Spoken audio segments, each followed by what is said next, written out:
Welcome, my friends, to another edition of Friday Night Football here at the South Avenue Sports Complex. Tonight's game pits your Interboro Buccaneers against their down-the-road rivals, the Academy Park Knights. This is a key battle for Del Val League supremacy, with last year's district champion playing against the district champion of 2 years ago, your Interboro Bucs. Back deep for Interboro, Mark Everton, Naeem Bey, and Mike Okuda to receive the kickoff from Academy Park. Nelson Warlow with the kick, and they were offsides. So a quick penalty against the Knights will delay the start of this game. Knights come into the game coached by former Ridley Raider Jason Voshesky. Good friend of mine, of course, your Interboro Bucs, as they have been for the last 20+ years, coached by Steve Lennox. Interboro starts the year with 3 consecutive losses, followed by 3 consecutive wins, so they're on a bit of a winning streak, looking for that to continue tonight. Should be an interesting matchup, as last year's district champions are facing off against the Interboro Bucs, who took the District 1 crown 2 years ago. On their way to the championship last year, Academy Park knocked off your Interboro Bucs in the first round of the playoffs. Everton receives it at the 15. Running towards the home bench, has a lot of room. He'll be driven out of bounds at about the 38-yard line. Philip Dayna on the tackle.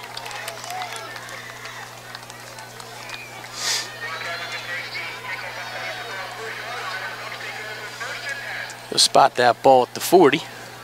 And Sean Mennel in the Interboro Bucs offense will take over. The revolving door that is the Interboro running back situation. Have Lamar Shaw at the fullback position. Naeem Bey is the I-back. Mike Okuda is the wing back.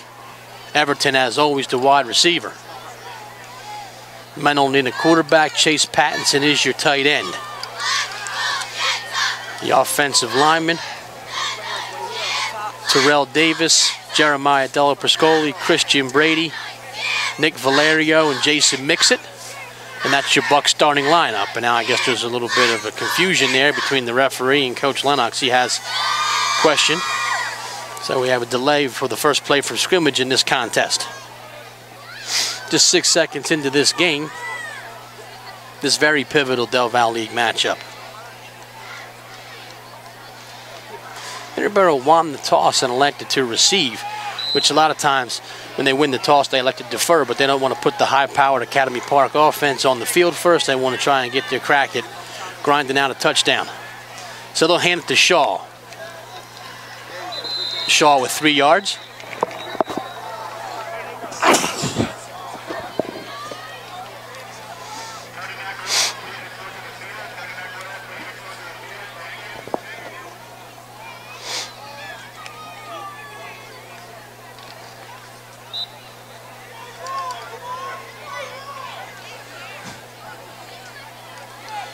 Shaw with 3 on the initial carry, bring up a 2nd down and 7. This time it'll go to Naeem Bey. Naeem, first down yardage, past midfield to the 48. Both teams adorn the pink look in honor of Breast Cancer Awareness Month. A lot of the players wearing the bright pink socks, bright pink towels. It's a great cause, and certainly good to see these young men supporting such an important cause, as so many people have been touched by that god-awful disease.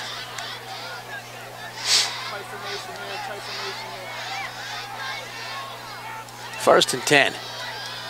Bey again. Bey cuts, loses his footing, and falls at the 45-yard line.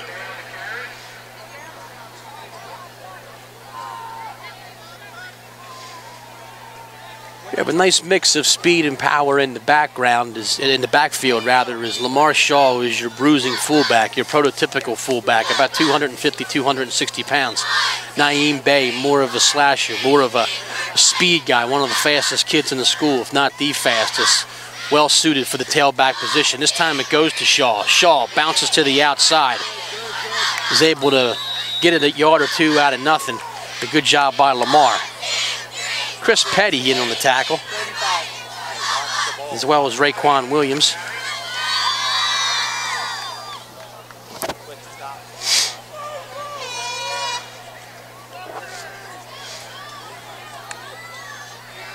They're 3rd down and 6. A lot of confusion with the dial-it-downs across. Pay no mind to them. I know what I'm talking about. They don't. Mennel to pass for the first time. He finds Everton. Everton, reliable as always, inside the 35 to the 33. Mark Everton, one of the candidates for Homecoming King, did a nice skit today at the annual Homecoming Pep Rally. Didn't know Everton had moves like that on the dance floor. Middle guy, 10 yard out.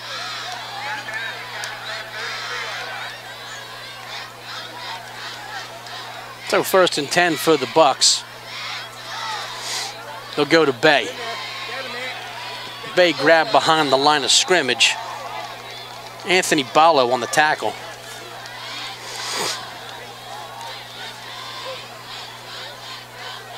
He doesn't get much, so it'd be 2nd down and 9. They cannot figure out that dial-it-down over there.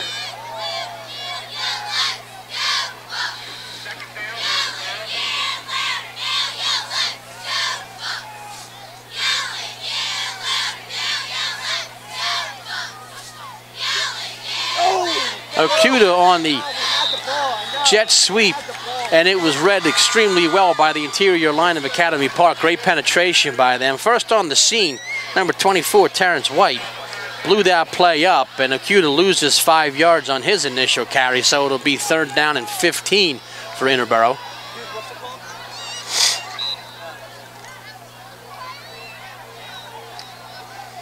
Able to read the jet sweep.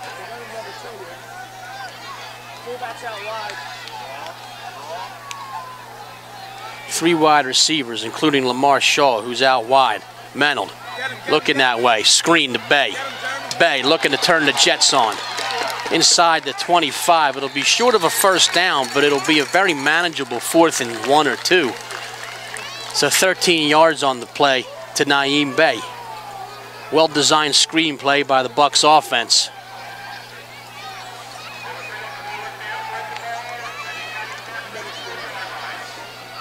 Shaw's presence on the outside, I imagine a decoy, is I don't know that there's any routes for Lamar Shaw and out of the wide receiver position. I could be wrong. I don't see him as a prototypical outside receiver. Thomas the fullback this time. It's Shaw the tailback. Shaw should have the 1st down.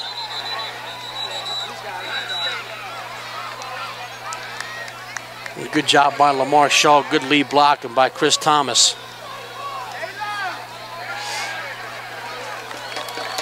And congratulations from Lamar Shaw. Thanks to Chris Thomas for that nice block, and back to 1st down for the Bucs. The time-consuming drive is chewed up over 4 minutes and 20 seconds. The initial possession. Steve Lennox football at its best. Mix of pass and run with a heavy emphasis on the run. This time it goes to Bay. Once again brought down by Ballo. Good job by Ballo. That's the 2nd time he's been in the backfield to make a tackle.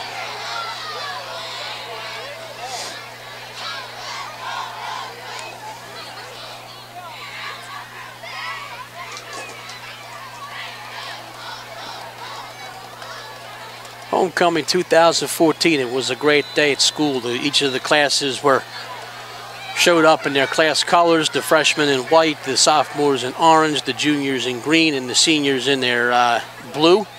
And it was a great pep rally today. Cheerleader Deanna Pravati and AD Tony Mecriello ran a point on the pep rally, and they did a heck of a job. Great skits by the homecoming corps. Ball on the ground, Lamar Shaw. And we'll wait and see what the ref's decision is. And it is. Lamar Shaw on a 2nd down and 10. Ball on the ground, and Academy Park picks it up, and that kills a very nice time-consuming drive by the Bucs. They had chewed up 5 minutes and 22 seconds of the clock, but now it'll be Academy Park on offense. And when you watch AP's offense, don't blink. They run a very fast, no-huddle, like Oregon-style, Eagle-style offense. Coach Foshesky, a big fan of the fast-paced offense.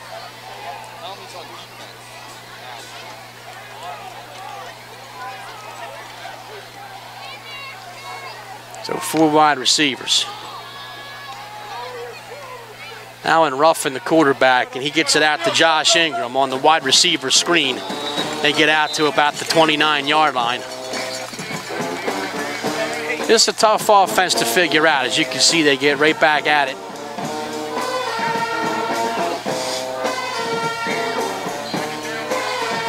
The defense has to make quick adjustments on the fly. That includes defensive coordinator Mike D'Esposito. This time the handoff goes to Jermaine Wesley. He's brought down behind the line of scrimmage, and it'll be a 3rd down and about 6 or 7.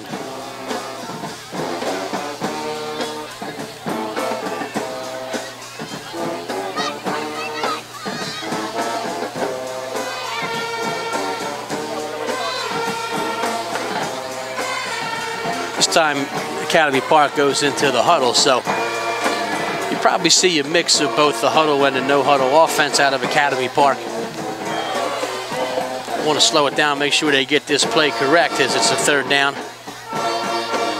and somewhat long. And there was all kinds of things wrong with that play. Academy Park should be penalized 5 yards for that.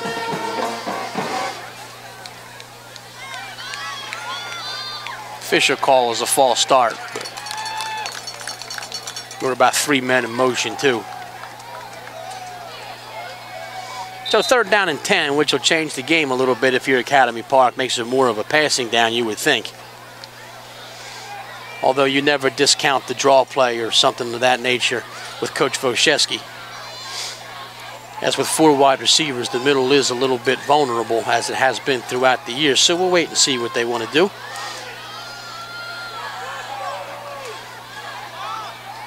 And they do go right up the middle, and it's brought down nicely by Chris Thomas, and that'll make it 4th down and long, and certainly a punting situation for the Academy Park Knights.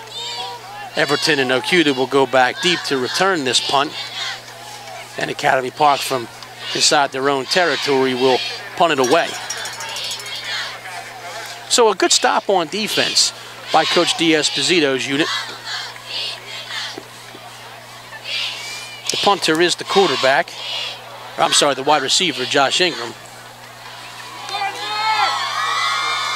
Back at the 35 are stationed Everton and Okuda.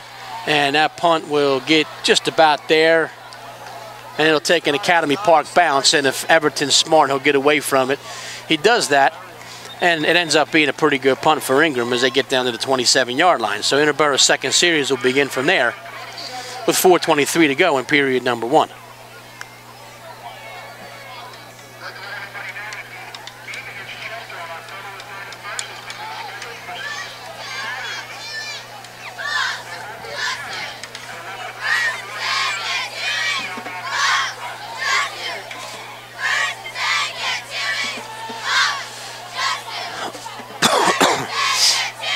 I don't know if you heard that announcement on the loudspeaker, but they just announced that the Halloween night game has been moved to the next morning, 11 o'clock in the morning, so there will be no Halloween evening game. It'll be Academy Park jumped off sides there, so it'll be 1st and 5 for the Bucs.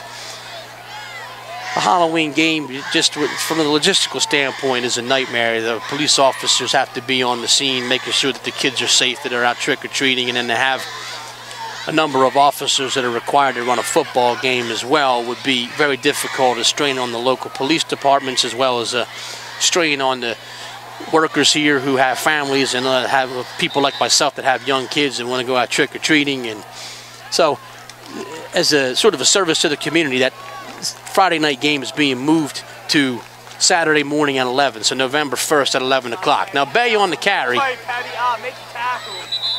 Bay's able to bounce off and get a couple yards up to about the 35-yard line. There'll be 2nd down and 3. Bucs take advantage of the short 1st and 5.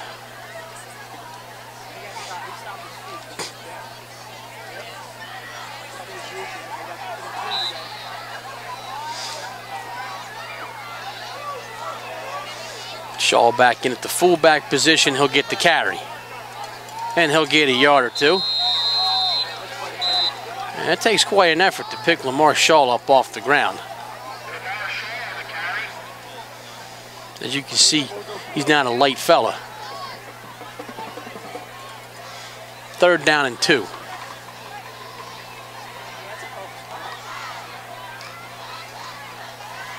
I agree with the coaches here. They did get a generous spot there. It's going to be 3rd down, more like 1. Should have been 2. Looked like the umpire was asleep at the wheel there. Menold, on the quarterback keeper, is able to keep his legs moving for about 5 yards, which should never happen on a play like that. But a 1st down nonetheless for the Bucs, and it's 1st and 10 from the 41-yard line. Chris Thomas will check back into the game. He'll take Bay out.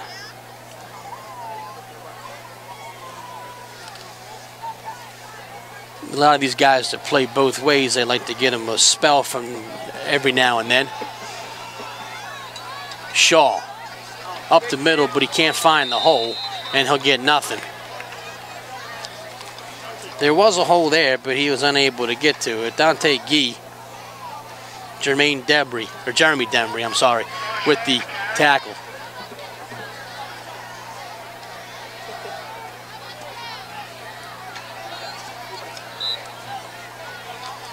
So Shaw will check out, and they'll have a little bit of a different look. Danny May checks in, who's gotten a lot of snaps at fullback earlier in the year. Menold rolls out. He's going to flare it up, looking for Pattinson, but it was a little bit too strong. Menold does a nice job eluding pressure there and keeping the sack out of play. It'll be 3rd down and long, and he floated it up, and it wasn't really in any danger of being intercepted, so a smart play by Menold. And I think that play, even though it yielded no yards, is a testament to the progression that Sean Menold has shown now in his 7th varsity start. Perhaps earlier in the year he may have forced the ball in there that he shouldn't have, and it could have been intercepted. So a good job by Menold to throw it in a place where if Chase Pattinson can get it, great. If not, that's okay too. 3rd down and long. Menold in the pocket looking for Everton, but he's going to overshoot him by about 10 yards. So it's either somebody ran the wrong route or there was some type of miscommunication there. Everton will probably tell you later that he was held or something, but that wasn't the case. And it'll be 4th down and a punting situation for Interboro. So no points on the scoreboard yet with 1:40 to go in period number 1.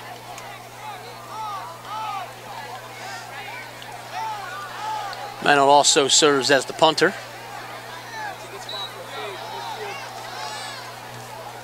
Menold will try and keep it away from the 2 speedsters that are back deep. Almost blocked on the play by Roman Busey. And a fair catch called for and made Clarence Buchanan at the 25-yard line.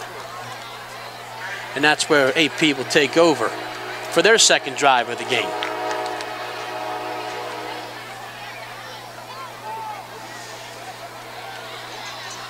It was really nice to see these 2 schools that are so close in location has so much success at the district level the last 2 years. I was obviously at the Interboro game a couple years ago when they were able to beat Henderson for the District 1 championship, and I was just as happy for the Knights last year when they beat Glen Mills over at Ridley for their District 1 championship. That said, Jermaine Wesley stacked up behind the line of scrimmage. Good job by the interior line of the Bucs. Steve Royer in on the tackle, as he so often is. It'll be 2nd down and 11 for the Academy Park Knights.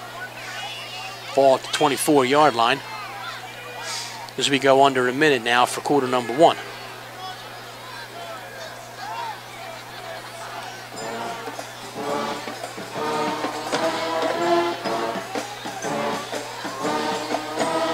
This time AP to throw. And that ball is almost intercepted.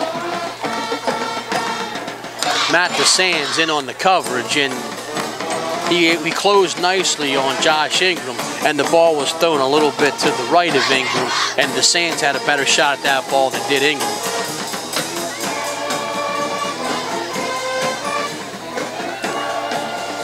Third and 11.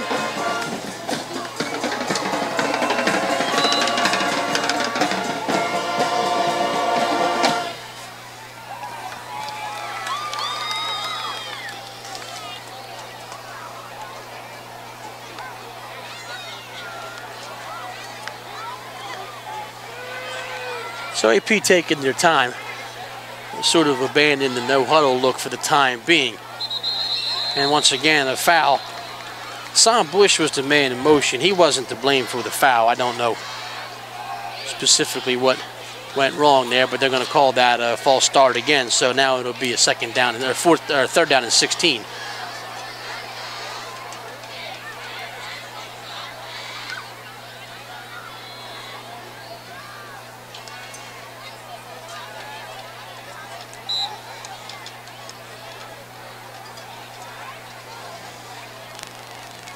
Across the front for the Bucs, so I mentioned how good the defensive line has been in the early going. Number 51, Steve Royer. Number 17 is Matt Okuda. 65, Jason Mixit. 87 is Chase Pattinson. They make up the interior front line for the Bucs. We'll set some of the other players in a second. They go with the draw on 3rd and 16, and that's a lot closer than it should have been. I don't know if they're going to give them the first down or not. That reach out at the end, we'll see where the umpire spots it. It looks like they're going to spot it just shy. It'll be 4th down and about a half a yard. I don't know if they'll call for a measurement or not. It does not look like they are. They are going to wind the clock and call it 4th down, and Academy Park will probably, looks like they're going to punt now. But you want to be careful here because the half a yard's not that hard to get. Everton will go back deep, so will Akuta. Looks like Coach Foshesky's going to play it safe for the time being, but less than 15 seconds out, so he might wait for the quarter to end and then think about it.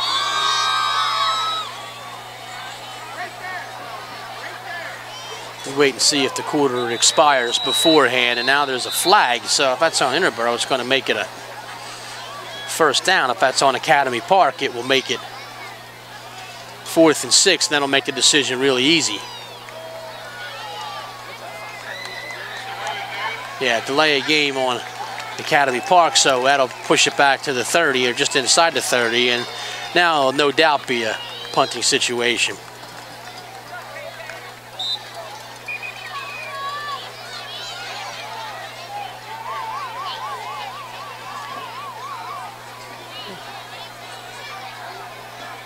So they're going to say run the play, and this will be the last play of the first quarter. That's not an untimed down. The quarter went off. They're still very high. So now there's all kinds of confusion. I don't know if they're going to let that play. They're obviously not going to let that play count. Are they going to make that an untimed down, or were they going to wait until the second quarter starts? There should be 1.7 seconds left on the clock, which would start at on the snap, and it would be the last play.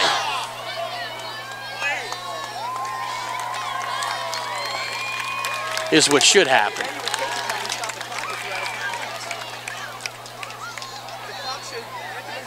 The amount of time on the clock is actually not really an issue because as soon as it starts, the quarter is going to expire. So really, they might as well just run the down. Ingram the punt, Okuda and Everton are back at the 40-yard line. And a good job getting the punt off. Everton actually picked it up and maybe fumbled it. We'll wait and see. I think he got it back. He did at the 42-yard line, but once again, too close for comfort. Well, the quarter ends, and it's 0-0 between Academy Park and Interboro here at the South Avenue Sports Complex. So two offenses that are certainly notorious for putting points on the board have put none on the board here in the early going. We thank you, as always, for being with us on the Interboro Sports Network. I'm Bill Soroka, up here at the top of the South Avenue Sports Complex. My producer here, James Runkle. Down in the truck, we have Pat DiCostanzo. We'd like to thank all the people who make this broadcast possible on the Interboro Sports Network or on ITV. Hopefully you're enjoying this game at some point in the comfort of your own home. It's broadcast numerous times throughout the week. So if you're watching this game for the 3rd or 4th or 5th time or whatever, I hope you're having a good time. I hope you enjoyed it.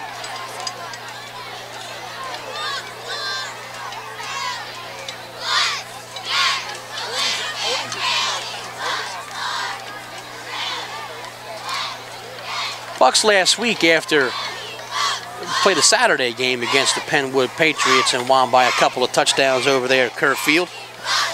Penwood, who has a new coaching staff this year, They're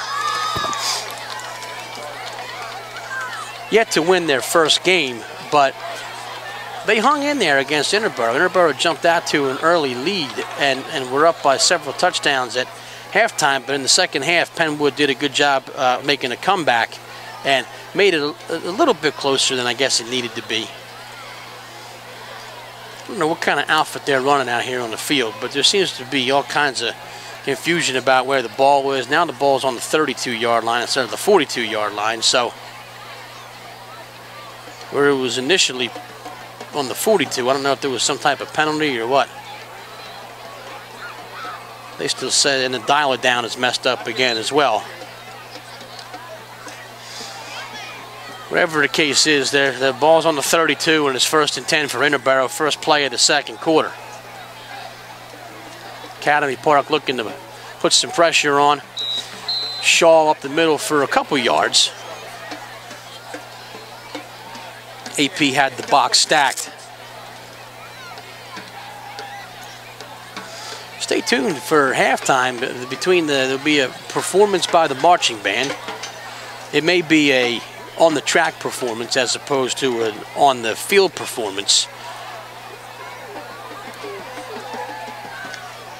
And of course the homecoming floats, the introduction of the homecoming court as well. We'll have a broadcast of that. And the handoff on second down is botched, and it looks like Academy Park has come up with another one. And the exchange between Menold and Bay was a botched one, and Academy Park will take over in great field position. Got it.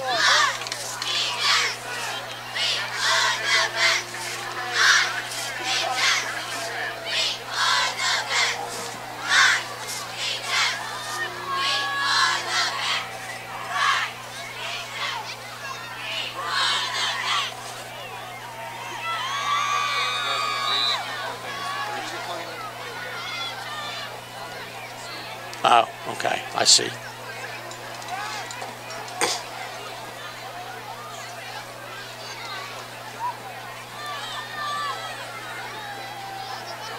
So AP takes over 1st and 10 at the 32-yard line. Not much for Jermaine Wesley.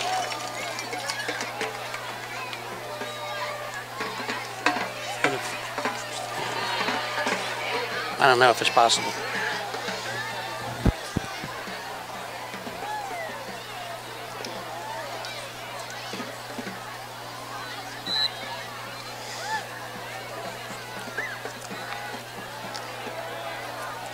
Second down and 11.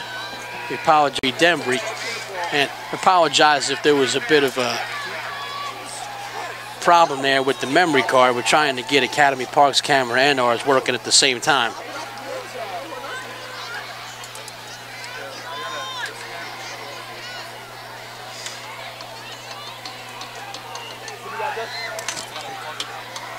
It's not going to overwrite, is it? Okay. It shouldn't, but.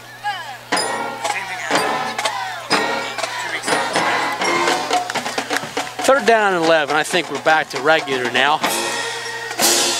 Hopefully the Bucs defense can stand strong here and get a turnover on downs, or maybe just a regular old turnover. Wesley to the outside, not going to get much. It's the running game really tough time getting going for Academy Park. They'll lose another yard, and now there's a late flag on the play.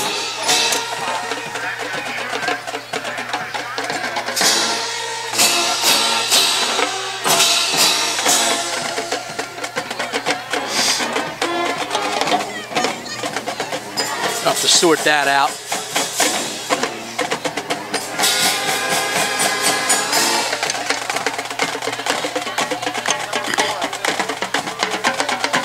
I didn't see anything that would necessitate the flag.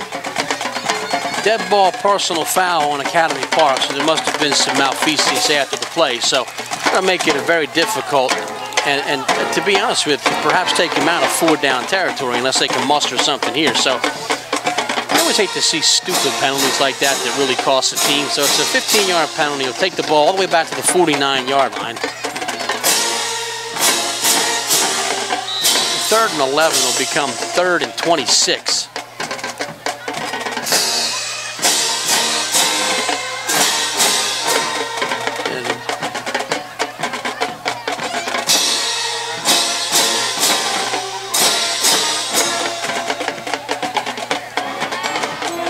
I have no idea how it became 4th down.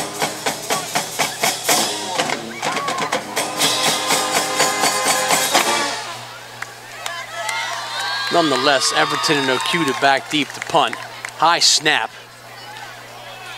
It's got to bring up bad memories for Academy Park. Ball bounces at the 20 and touches off a guy there, and it'll be down. And Interboro will have the ball. So in the end, the fumble on the botched handoff between Menold and Bay doesn't cause any harm. 9:35 to go in quarter number 2, and we're still at zeros.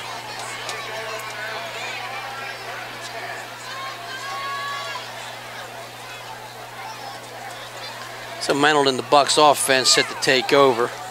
20-yard line will be the line of scrimmage.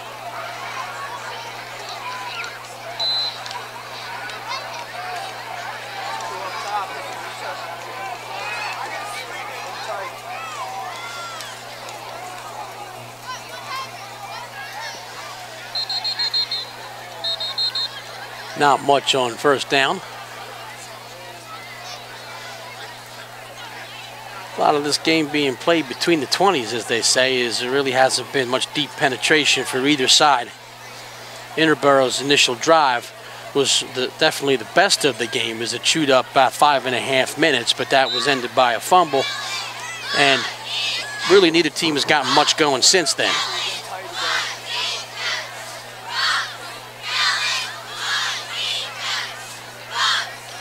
Hand off to Bay, he keeps his legs moving. Gets about 6, so it'll be 3rd down and 4. 26-yard line will be the spot.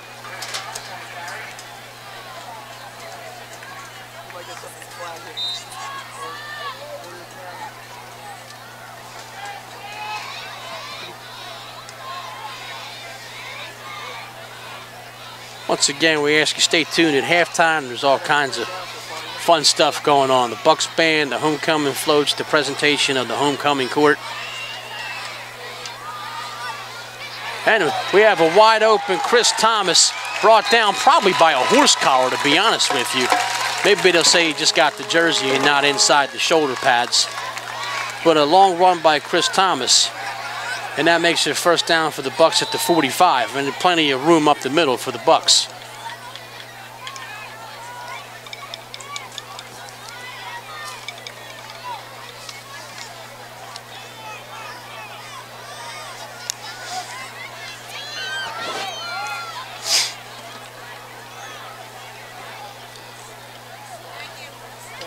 This time they're going to go outside. And once again, Everton and Menold not on the same page. As Everton might have run the wrong route or Menold threw the wrong pattern, but Everton was breaking downfield and Menold threw a stop pass. So those two definitely need to get on the same page, as certainly not a bad idea to try to take advantage of the 1v1 coverage they have on Mark Everton, because there's not a lot of guys that can keep up with him one-on-one. And if the ball's thrown anywhere near him, he's going to catch it.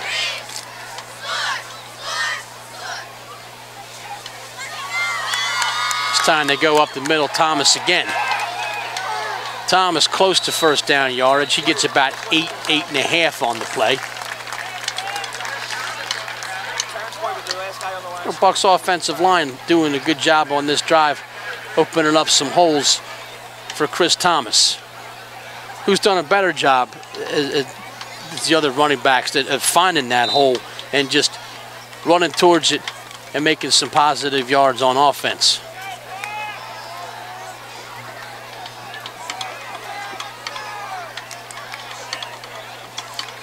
Thomas again. Not going to get the 1st down. And it'll be 4th down and about 1. And a decision for Coach Lennox with under 7 minutes to go.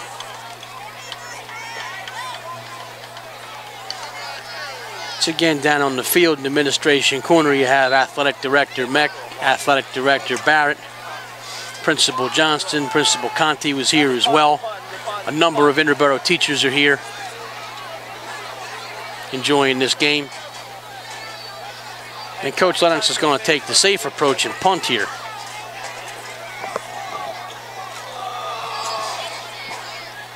I think at a different time and place, maybe they decide to go for it here, and that is going to be a timeout, so maybe he'll rethink that decision. 6:22 to go in quarter number 2. Still zeros on the scoreboard. Next week, the Bucs are back on the road, and they're actually on the road for the next couple of weeks. Next week, they're over at Chichester to play the Eagles. It's a 7 o'clock start. The following week, the 24th of October, they're at Glen Mills. That's a 7 o'clock start as well. We're back here on November the 1st now. Note the date change, note the time change. It's a November 1st, 11 a.m. game. So old school Interboro playing Saturday morning. And that'll be against the Chester Clippers. And then hopefully playoffs. We'll wait and see on that. But if nothing else, Ridley on Thanksgiving at 10:30. As always, it's a home game for us this year. So if both teams are out of the playoffs or don't make the playoffs or whatever, we'll have a Thanksgiving morning game here against those Ridley Raiders. And that'll be here before you know it. It's hard to believe. It feels like we just got back to school and it's homecoming already, and this is the 7th game of the year. Menold the punt. Good high booming spiral by Menold inside the 10. It's received at the 6-yard line by number 6, Clarence Buchanan. Buchanan still on his feet past the 30. He's finally brought down at about the 33-yard line. Royer, Shaw, Matty Long, all of them in on the tackle. Number 60 I see out there, Matt Dwyer. So 33 will be the line of scrimmage. We have 6:08 to go, and Academy Park back on offense, 1st and 10.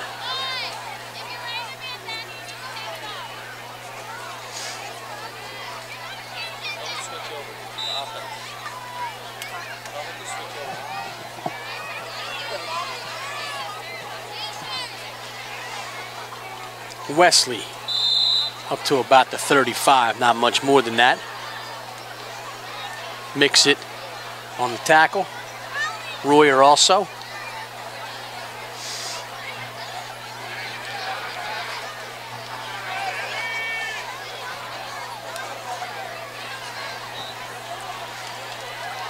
I don't know what's going on with the PA system here at the South Avenue Sports Complex, but that's certainly something that should be addressed.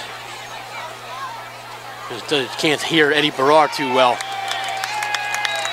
This time the runner brought down behind the line of scrimmage. It'll be a loss, and it'll bring up a 3rd down and 10. Okuda in on the tackle.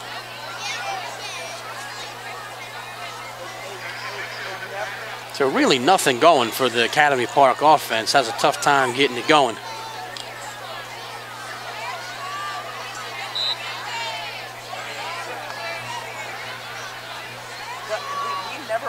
Outside guy, and he's in the backfield by the time our running back catches it. Right there. 3rd down and 10 for Academy Park. 4 wide receivers set.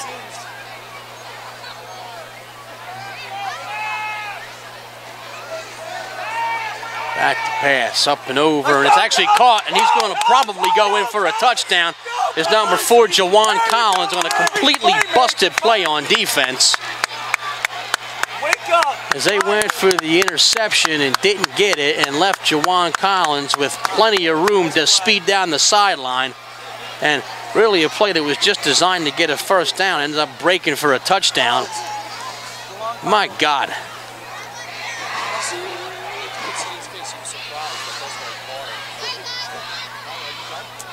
So Academy Park with their interesting point after. This is straight out of the University of Oregon playbook, and they'll get back into position, and then they'll look to kick the ball from there, or so we think. So they're going to have to go for 2 with the formation they're in, because there's no kicker on the field. Flag on the play, they throw it up, and the 2-point conversion is good for the time being. Jawan Collins threw it to Jermaine Wesley, but we'll wait and see. It's either they jumped off sides as a late flag and then blow it, or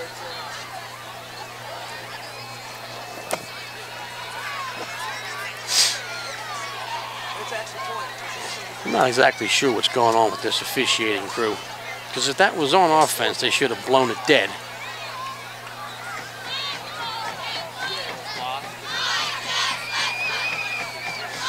They're caucusing at the 13-yard line. False start on Academy Park, so they'll have to play a run anyway. So I'm not sure what they're going to do now. I don't know that Academy Park has much of a kicking game. They never really have. So they'll march off 5 yards, and this point after trial will have to take place from the 8-yard line.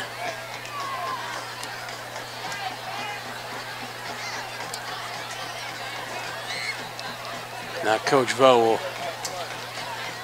offer up a 2-point try, a play for a 2-point try, we think.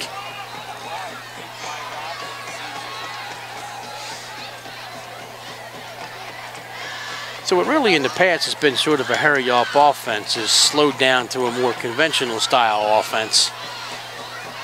So we wait for that. We see the Bucs band file out of their seats in the stands and get prepared for their halftime performance, which is just 4 minutes and 42 seconds of game time away. AP at the 8-yard line where they'll try for a 2-point conversion. 2 in the backfield, 2 off to the near end of your screen. Roll out, and quarterback going to try and run it in himself, and he'll do just that. Nice run by Allen Ruffin for 2 points. That's why I didn't think he had it. So really a game that should still be 0-0 is 8-0 in favor of Academy Park. Scoreboard says 14-0. That's just not the case. We just can't get right between the officials and the scorekeeper and everybody else. It's just, trust me, the score is 8-0.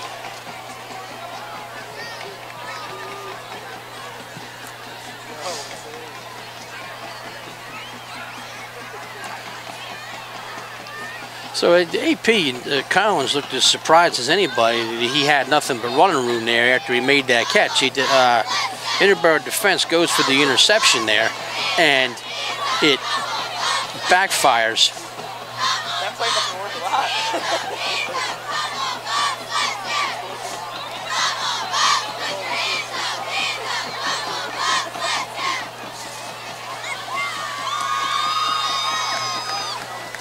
So Academy Park will kick off from the 40-yard line. Now, mind you, AP will get the ball also to start the second half. Back deep for the Bucs will be the familiar triumvirate of Okuda, Bay, and Mark Everton. We'll wait and see where they decide to kick the ball.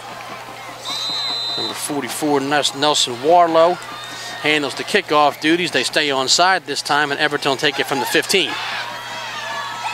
Everton looks to go towards the Academy Park bench. Everton, bulldog down at the 42-yard line, but good field position for the Bucs with 4:42 to go.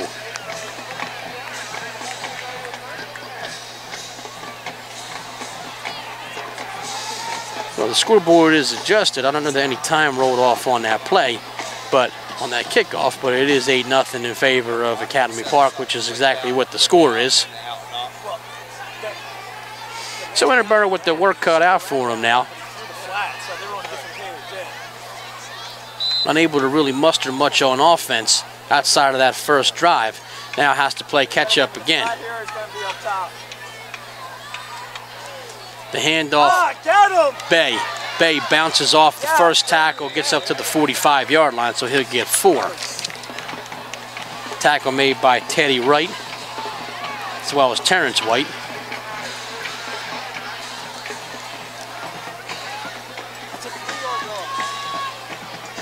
Bring up a 2nd down and 6.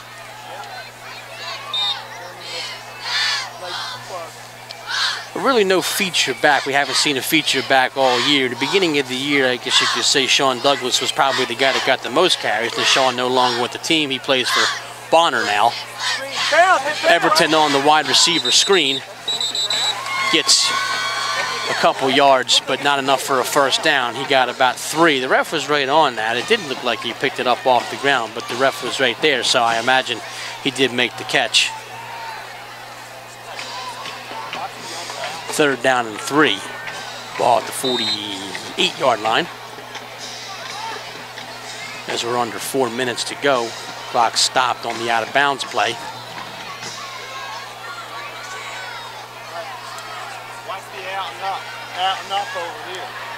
So Cute and Everton, the wide receivers. They're going to Everton this time. He's got a first down. Inside the 45 to the 43. Brought down by Clarence Buchanan. And that'll be a Bucs first down. You see an example of the short passing game serving as a de facto running game there. And Mark Everton short-handed as ever. And it's a guy that really, you know, in my humble opinion, should be put into the offense a little bit more. He always makes things happen when he gets the ball. And his speed really can't be questioned, especially if that's going to be the running game. As Naeem Bey brought down behind the line of scrimmage, Dante Gee gets a tackle, and it'll be 2nd down and 11.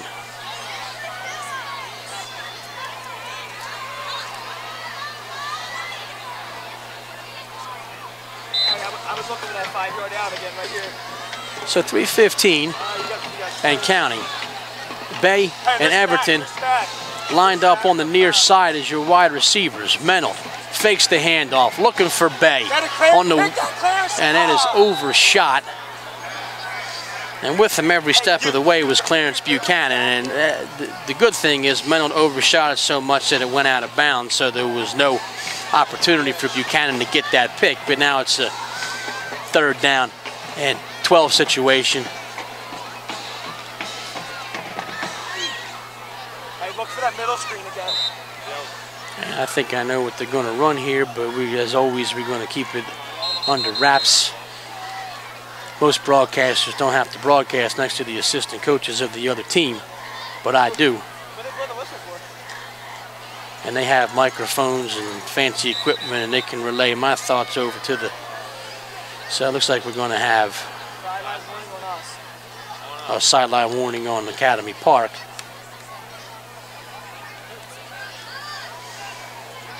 No loss or gain of yardage there, but it's 3rd down and 12. And fairly significant play here is you don't want to give Academy Park the ball back with the opportunity to come down and either score again or chew up the rest of the clock. And then, as I said, they get the ball back to start the 2nd half.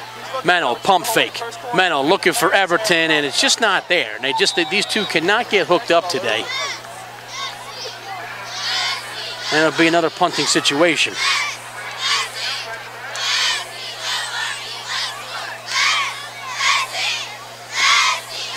He was manned up, but if the throw's inside, only Everton gets to it. So Mennel just has been a little bit hot on his throws.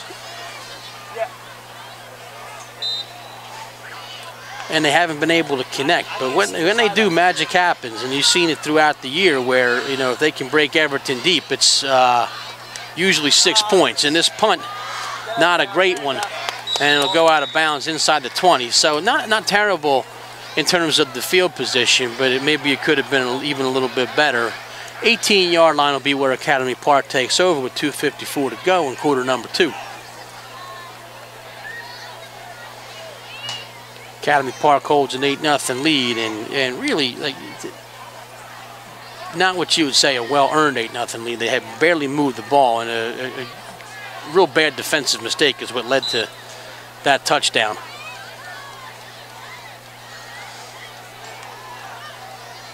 I hate to be in the film room when they go and watch that.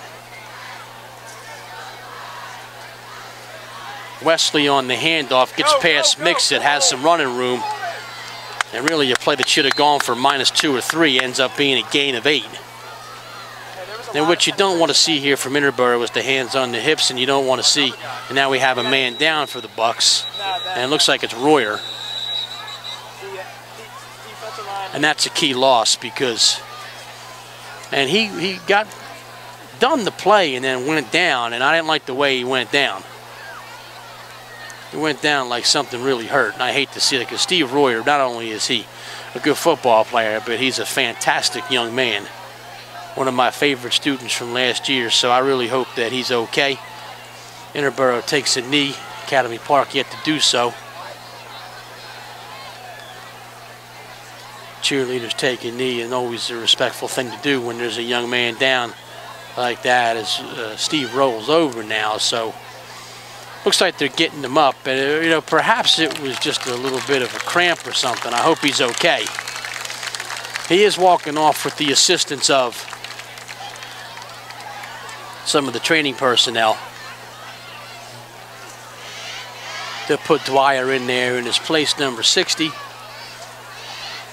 But it'll be 2nd down and 2 when we resume action. 2:49 to go.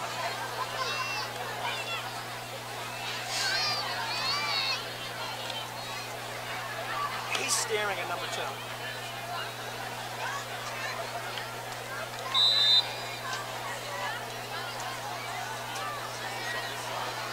Hey, if we rotate him, we have to get a piece of 4 wide receivers set.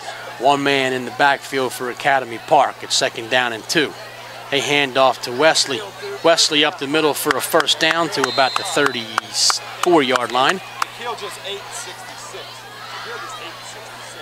And now Academy Park back, and now Interboro, another player down. Which, if we were skeptical and this wasn't Interboro, we'd say, hey, this is you know, what you do to stop the hurry-up offense. But they really haven't employed the hurry-up offense. It's also Sean Menold, which raises a much bigger concern because it's Sean Menold. And that is definitely not a guy that you want hurt. Sean playing linebacker on defense, but he's also the starting quarterback, which, you know, is probably, I mean, you saw how quickly Steve Lennox got out there. That's not a kid, you know, we hope, again, it's just a cramp. But he went down and is staying down. And as the trainers are administering to Steve Royer, coaches out there, and they're going to help Sean off, and he'll come off under his own power. So, you know, maybe it was just a cramp for him too. I can assure you this is not some ploy to stop the hurry-up offense. This is other teams may play that nonsense. Steve Lennox and Interboro, they just don't do that. Sean Menold, he went down because he was legitimately banged up. But the good thing is he got off the field, and the other good thing is, you know, it's going to take a heck of a lot more than a stupid cramp to get Sean Menold off the field. So 1st and 10, Academy Park. A handoff to Wesley again. Mix it with a good job, or I'm sorry, Dwyer with a good job making the tackle. He grabbed hold of the ankles and brought him down. A little bit of help from Danny May as well. See Jeremiah trot off. Getting a little bit of defensive time. 2nd down and 12. Now Academy Park set the pass. Allen steps up, but it's going to be brought down. Menold right back at it. Ball on the ground, but Academy Park picked it up. They were able to jar that ball loose, but good job by the offensive lineman for Academy Park. That's number 79, Jameer Mitchell. He's a big one, 6'5", 280 is what he's listed at. And he saved a potentially bad situation for the Knights, as Interboro would have had excellent field position. And it seems more and more like Coach Foshevsky is just willing to let this clock, because there's really no sense of urgency with 1 minute and 10 and counting in quarter number 2.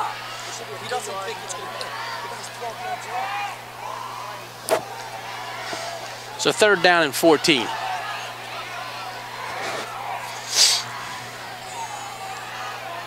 And they'll draw up the middle to Wesley. Wesley will get close to free. He will get a 1st down, so really they have him bottled up back by the line of scrimmage, and he's just unable to make that tackle. Now Wesley gets a 1st down. will temporarily stop the clock. And now Academy Park can start thinking about, hey, we're in striking distance here. With these good outside receivers, we have an opportunity to maybe make something happen again. The 48-yard line, the line of scrimmage. Umpire inexplicably kicks the ball. Fox running. Nah, it was at 55. And once again, clock issues as the clock was running. Once they spotted it, now they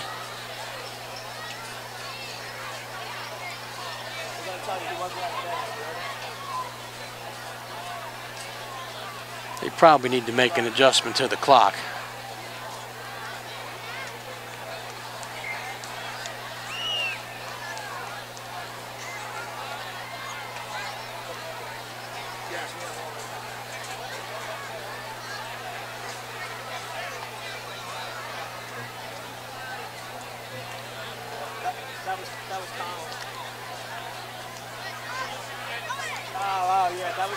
So they make the adjustment and they get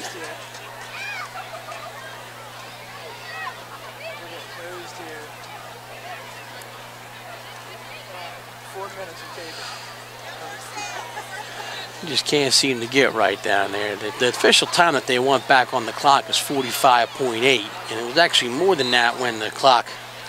So they'll go with 45 seconds. I don't know that that 0.8 will make a huge difference when it's all said and done. 3 wide receivers to the near end, 1 to the far end. Allen tries to elude pressure, but Mennel grabs hold of him, and the entire Interboro team joins in, and they get into it about the 40-yard line. I don't know if Oshesky's going to call a timeout here or not. A stop is forward progress at the 43. And with 20 seconds and counting, I don't know that they may have to run one more play. But I don't know that they will.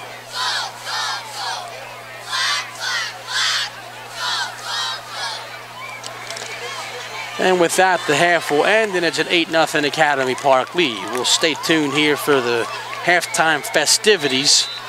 We hope you enjoyed. It's homecoming, so it'll be a little bit longer. We'll give you the wide-angle view as best we can, and that'll be that. We'll see you at the start of the third.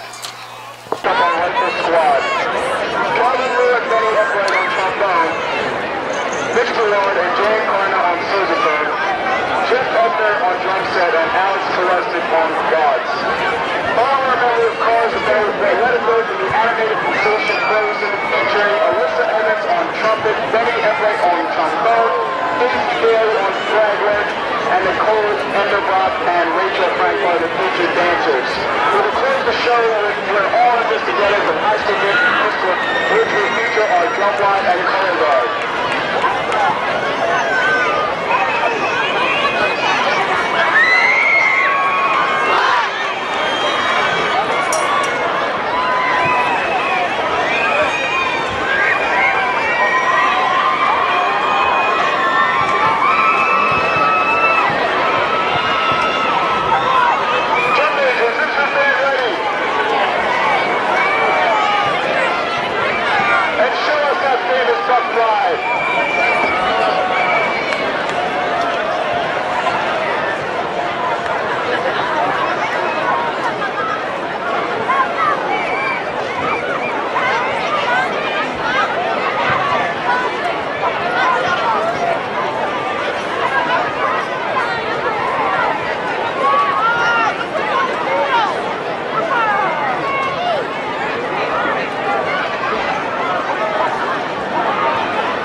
class group presentations.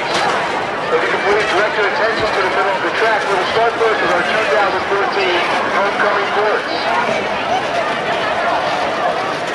The first member of our homecoming court is Lauren Bannon. She is escorted by her parents, Kelly and Wayne Bannon. Lauren is a daycare worker and involved at Children's Hospital for her senior project. She hopes to attend college and study for nursing or marine biology. Next on the court is Paul Bellardo. Paul is escorted by his parents, Cal and Paul Bellardo. He is student council treasurer on the golf team, lacrosse, and theater. He is also a freshman mentor. His plans are to attend Temple University to become rich and famous. He lives by the motto, keep on, keep it on, once you got it, dig it. Thank you, Paul. Next is Sadie Barnett. Sammy is escorted by her parents Lisa and Bob Barnett and also her sister Carrie. Sam plays varsity soccer, basketball, and lacrosse, is on student council, National Honor Society, Taylor Hospital volunteer, and involved in the Special Olympics. She plans on attending Westchester University for student nursing and play Division II lacrosse. Not much you can do. I mean, I'm not going to pronounce it. Next we have Matthew Cleaver. They're not that cold, but it's He's being escorted by his parents, Bonnie and Jim Cleaver. Matthew right now is actually in the locker room for halftime, but he's obviously on football, student council too, student council senior school board representative, FBLA, lacrosse, and also a freshman mentor. He plans to attend college, law school, get married, and have 8 perfect children. Next we have Laura Barrett. Laura's being escorted by Carol and Jim Barrett. Laura's in marching band, jazz band, hip band, attends 3 college classes at Ford College of Art this year. She's hoping to obtain her Bachelor of Fine Arts in Animation, work in Pixar Animation Studios, and live life to the fullest. Next we have Blake D'Alessio. Blake is being escorted by Joe and Kyle D'Alessio. Blake is FBLA Vice President, plays football, and is on student council. His future goal is to graduate from college with a business and law degree, travel to Australia, become the CEO of a huge corporation, and marry an Australian woman who also knows how to cook. Not a bad plan there, Blake. Next we have Corinne Blair. Corinne is being escorted by her parents Helene and Tom Blair. Corinne's on the soccer team, student council, and also volunteers for Millwood Community Day. She's going to Delaware County Community College next year for an associate's degree and become an X-ray technician. Next we have Jeff Edner. Jeff is being escorted by his parents Terry and Ed Edner. Jeff is a marching band drum major, concert band, jazz band, theater, voting, student council vice president, cross-country athlete, is also part of FBLA, IQ, speech and debate team, physics Olympics, and reading Olympics. Jeff's future goal is to pursue a career in the performing arts on any and all platforms, and one day star in an insane Japanese commercial. Very nice, Jeff. Next is Shannon Butler. Shannon is being escorted by her parents Dawn and Joe Butler. Shannon plays soccer, softball, is a part of student council, National Honor Society, and also a freshman mentor coordinator. She plans to pursue a career in neonatal and pediatric nursing. After that, marry a professional ice hockey player, have 20 boys, and retire in Disney World. Mark Everton, also in the locker room, is being represented by his parents, Mark and Michelle Everton. Mark plays football and basketball, and his goals are to attend college on a scholarship and become rich. Next, we have Natanya Costa. She is being escorted by Scott and Tracy Costa. She is a medical cruise at Lankenau Hospital, volunteers at Stratford Middle School with the Summer Panthers program. Her future goal is to become a pediatrician. Looks like she's off to a great start. Next we have Nick Fiello. Nick is being escorted by his brother Carmine. Nick is student council president, committee chairman, freshman mentor, and also part of National Honor Society. He plans to attend the Fox School of Business to major in human resource management, find an excellent and sufficient job once out of college, and have family of his own. Next we have McKenna McLaughlin. She's being escorted by her parents Carmela and Ed McLaughlin. McKenna plays soccer and is also a freshman mentor. She plans to attend a 4-year college, study to be an X-ray tech, or or become a teacher for young autistic children. Next we have Dave Kilgore. Dave is being escorted by Sherry and Dave Kilgore, his parents. Dave is on the lacrosse team, plans to attend college, move back to Delco, and get a job. Next we have Daisy Nye. Daisy is being escorted by Kathy Hassan. Daisy on the cheerleading, she's the captain, student council committee chairman, freshman mentor, and plays Congress. Her future goals are to major in accounting and finance at Virginia Tech. Get married to somebody successful, have children, and not to chip her teeth anymore. Next we have Calvin Liu. Calvin is being escorted by parents Lee Chen and Lee Liu, and also his brother Kenan. Calvin is cross-country team captain. He also does winter track, spring track, marching band, jazz band, debate team, high school, theater, student council, National Honor Society, and Physics Olympics. He plans on attending college to pursue a career in engineering and continue to live a chill life. Up next on our court, we have David Schwartz. David is being escorted by her parents, Denise and Steve Schwartz. He is senior class Congress treasurer, student council committee, chairman, freshman mentor coordinator, National Honor Society, marching band, and also does winter and spring track. He's hoping to attend Penn State University, major in speed pathology, also to see Taylor Swift and marry a cowboy. The plan with him is to move to a beach in Malibu, but happily ever after with 4 children and a bulldog. Next up on the court is Evan Redding. Evan is being escorted by Jacqueline and Joseph Redding's parents. Evan plays soccer, is on student council, he is the student council secretary, and also in theater. He plans to major in finance and accounting and marry the girl of his dreams and have a child. Next on our court is Christina Valeria. Christina is being escorted by her mother Kathy and her brother Bill. Christina does cheerleading, class Congress Vice President, National Honor Society, Flag Spanish Star, FDRI, Student Council Committee Chairman. Her plans are to attend Olympia University and major in early childhood special education. Rounding out our court is Caleb Johnson. Caleb will be escorted by his mother Lisa and dad Dave Johnson. Caleb from student council, who goes across, and also hangs out with his friends. He plans to attend college, be rich, and marry Jennifer Aniston.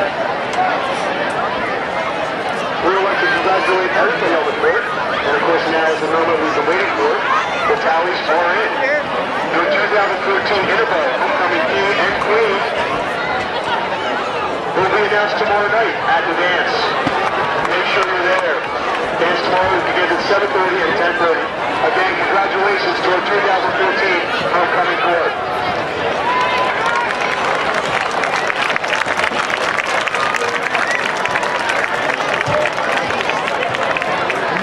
Homecoming king last season.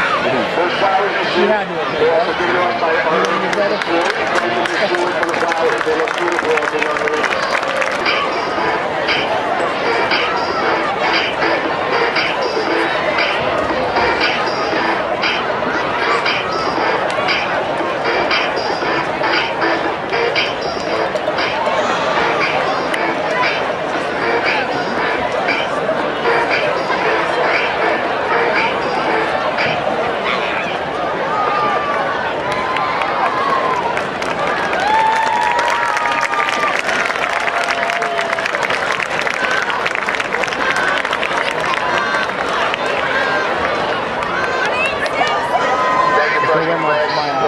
Next is our sophomore class. Their class sponsors are Ms. Warner and Ms. Salisbury.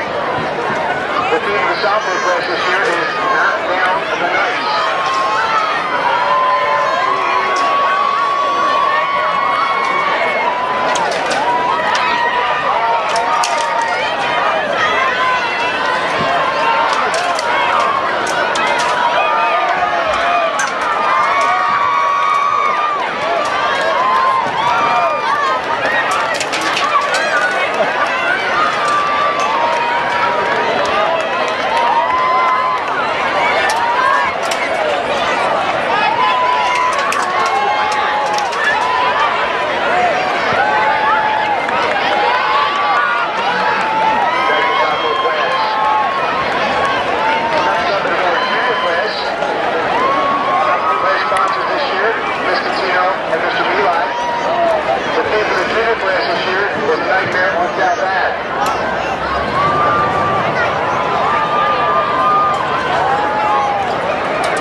Back for the second half. Academy Park with an 8-0 lead. Sean Mennel with the kickoff. He kicks a bouncing ball taken by one of the up men at the 32-yard line. Academy Park will take over there. So tough first half for the Bucs. They had a nice drive at the beginning of the game. And drive stalled with a Lamar Shaw fumble. And really unable to get much going after that. Turnovers and one bad play on defense really is what put them behind. But it's certainly a game that's within reach. Need to stop here to begin the second half and then take it down slow and methodical as best they can. Just talking to assistant coach Vic Buno as well as assistant coach Gary Mayer at the half, and they feel like this is definitely a game where they can get on the comeback trail. And Academy Park moves, and that'll be a 5-yard penalty on them. Really, sloppy is the word for this game. Sloppy on all sides. Sloppy on Interboro, sloppy for Academy Park, the officials, the timekeeper, the PA system, probably even myself. We'll try and get it together here in the second half on all sides. The one guy who's been on top of things the entire game is producer James Runkle. He never misses a good shot. At least I don't think he does. Never misses a text either, that kid.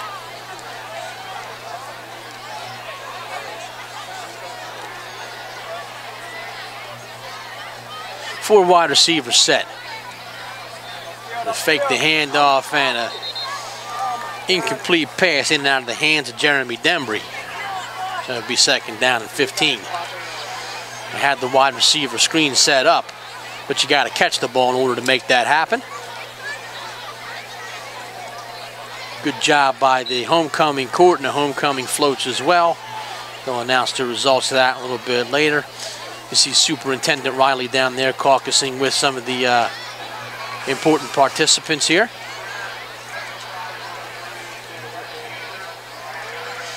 All the administration, a lot of teachers, superintendent, all them in attendance, members of the school board here as well. I saw Mrs. Floyd, who's an omnipresent figure at all things Interboro, wearing an old school Bucs basketball jacket as well. That thing's hot. Over the middle pass, incomplete, intended for Ingram. Yeah, that's vintage. That's, I don't know if Mitchell and Ness sells Interboro gear, but that looks like something that you get out of there. So good to see Miss Floyd here, happy and healthy. And I'm sure there's been Mr. Evans is always here supporting the band. They're good to see all the members of the community, all the local mayors and town council members are here as well. It's a real community event, homecoming. So thanks to all those who judged and who helped participate in making this a real nice event. And there's quite a few folks from Academy Park here as well. That crowd really opened, filled in as well. Third down and the quarterback draw. If the Sands can't make the tackle and the quarterback Allen's going to keep running down the field, Everton finally drives him out of bounds at the 22, but not before a long gain. 51 yards on the carry.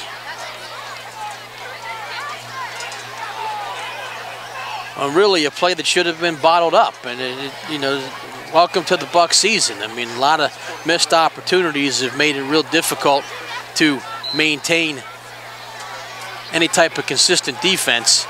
The official line of scrimmage will be the 25, so we'll make that a 48-yard carry.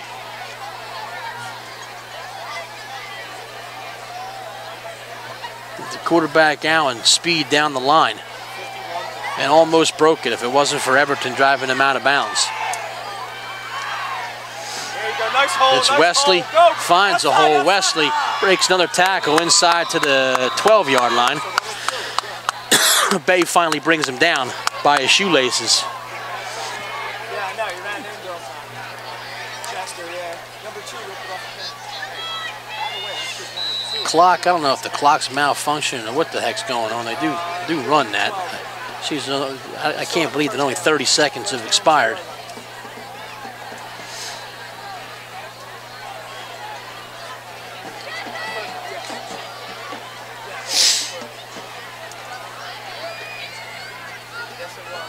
Four wide receivers. Wesley the single setback. Allen in the shotgun. It'll be a keeper again for Allen. Ball on the ground, he picks it up and is going to walk into the end zone for a touchdown on a strange play. He broke the tackle from Okuda, picked up his own fumble, and went into the end zone. So Allen with the touchdown, and that'll make it 14-0, pending what I would imagine would be a 2-point conversion attempt. So sometimes the best laid plans, the goal here was to get a stop and then take the ball down and run some clock, play Buck football, but that's not exactly what happened here. It's a minute 4 seconds after the second half began. Academy Park takes the lead. So Interboro with a lot of work to do. Wildcat, pitch out to Wesley, and he'll get into the end zone. Flag on the play, we'll wait and see. I don't know if they'll call that a hold on number 6. They do call a hold, so that 2-point conversion will come back. That's a terrible call. Scoreboard has it as 13-0. It's 14-0 pending the 2-point conversion attempt. They're going to call a hold on one of the wide receivers, Buchanan, but I don't know that. I mean, I guess they said it could have had an effect on the play.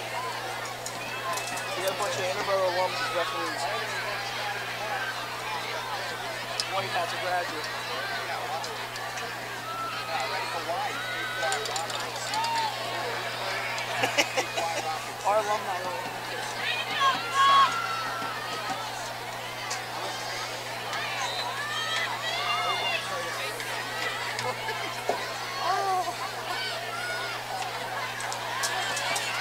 Ball spotted at the 13-yard line. That's where this point after attempt will take place. Didn't seem to stop the Academy Park Knights last time, so we'll wait and see. Allen takes a snap from the shotgun over the middle when he has a man on the slant, Jawan Collins. And a man down in the end zone as well.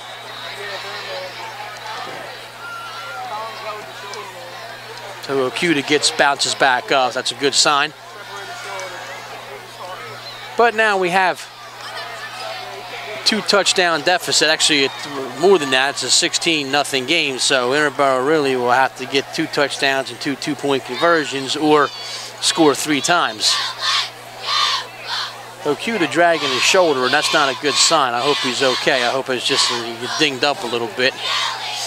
Tell him to get his shoulder, so they're checking for a separation. Hopefully it's not separated, because if it is, he's one tough son of a gun the way he bounced up.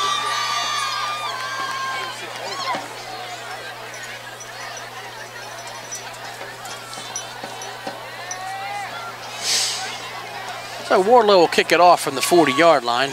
Everton, Bay, and this time they'll put Thomas back deep. Okuda won't be out there for the kickoff, obviously, as he was injured on the last play.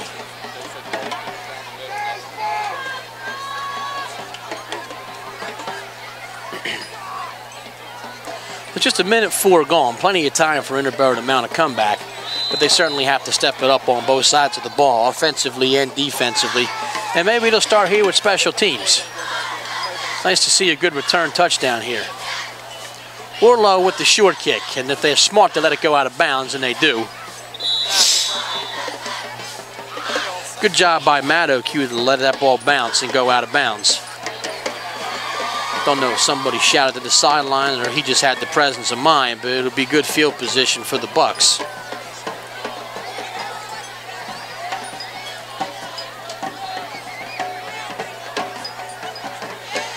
And I guess they're going to make him go backwards and kick it again. They feel like they can get more on the return.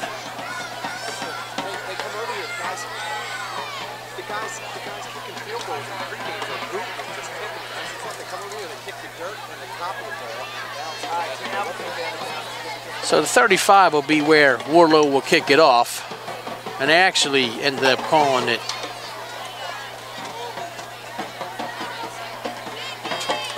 I guess they called it offsides on the play. I don't know.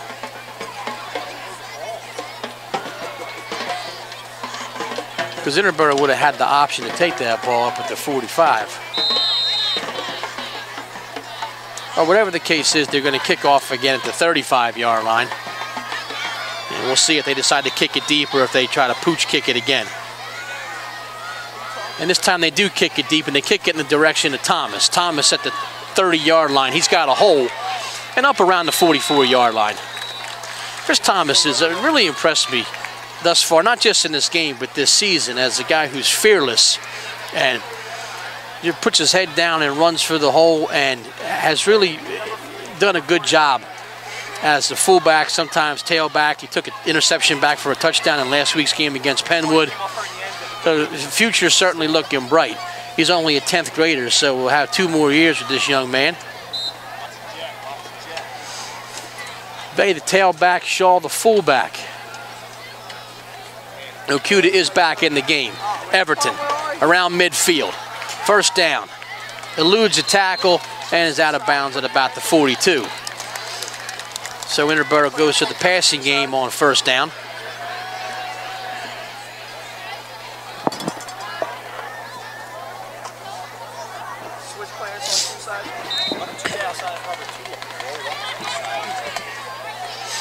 And really, I think it's imperative that the Bucs put one in the end zone here, because you don't want to fall behind any more than that. You want to make sure, you want to get, put a little bit of pressure on Academy Park, maybe get them bickering a little bit, make them feel, get a little bit tight on offense, make them make a mistake.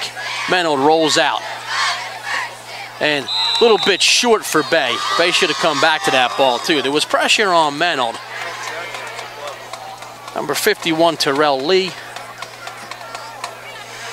One of the guys putting pressure on Menold and made him throw it maybe a little bit quicker than he would have wanted to.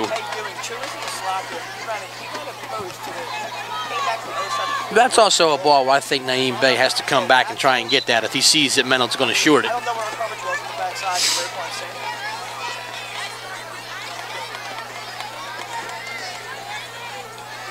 Second down and 10. Bay the tailback. Shaw with it fullback. Menold, short pass. He's got Pattinson on the slant down near the 20-yard line. Big Chase Pattinson. Also real short-handed. Chase hasn't dropped many balls this year. In fact, he's made a bunch of catches that I don't know that he should have made. Real I think undervalued and maybe even underused commodity on the offensive side is Chase Pattinson. I think he's been sort of an unsung hero. Now, a guy that we don't mention a lot, but when we do, it's always for something positive.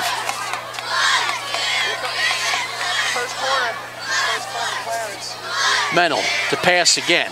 Everton. Air Interboro in effect. Everton knocked out of bounds after a short game, but 4 straight passing attempts, and you usually don't see that. But I guess Coach Lennox feels that the ground game just isn't there. And that's all right. I got no problem with it. It's fun to watch. So the 18-yard line will be the line of scrimmage. It'll be second down and about 7.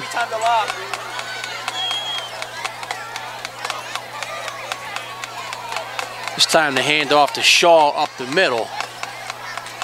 He keeps his legs moving and is at about the 15-yard line. Lamar Shaw running like a man possessed, and it's always funny to see Lamar. Holds on to the football too, which is important. Holds on to it through the play. Gives a few helmet pats. Third down and 5 for the Bucs.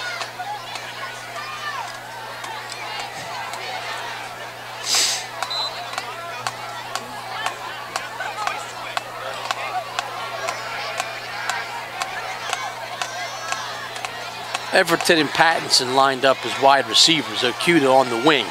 They're looking to Everton, and it's overshot. Or I'm sorry, they're looking to Pattinson, and it's overshot, so it'll be 4th down. And I don't think there's any doubt that the Bucs are going to go for it here.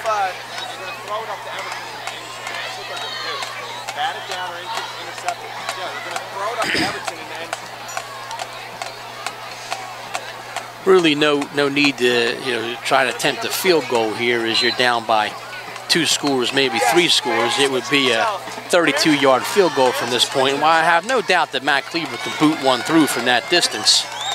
And I'm sure he has no doubt he can either. I guess the Bucs feel like it's better to try and score a touchdown here. 4th down. Mellon rolls out, looking for Pattinson. Corner of the end zone. He grabs it. We'll see if it's inbounds. It is out of bounds. And it'll be turned over on downs. So Pattinson doesn't stay in bounds with it. He does make the catch, but it was out of bounds, clearly. And Academy Park will take over.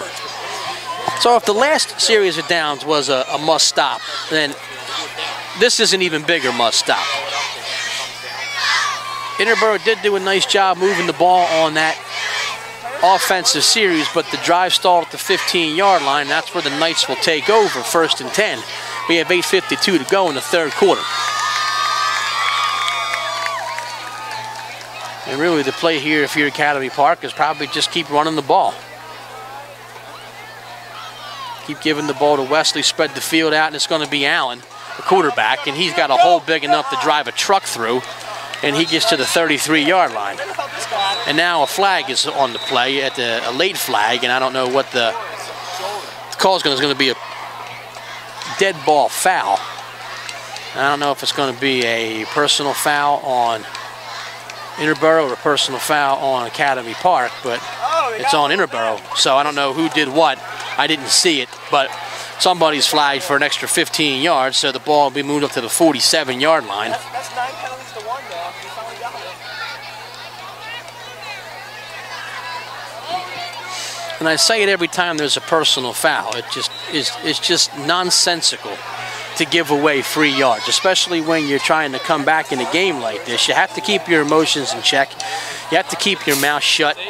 You have to keep your hands to yourself. It's stupid and it's selfish, and I don't know who did it, and I don't want to come down on any kids, but you got to think about the team first. Wesley brought down after a yard or 2 gain.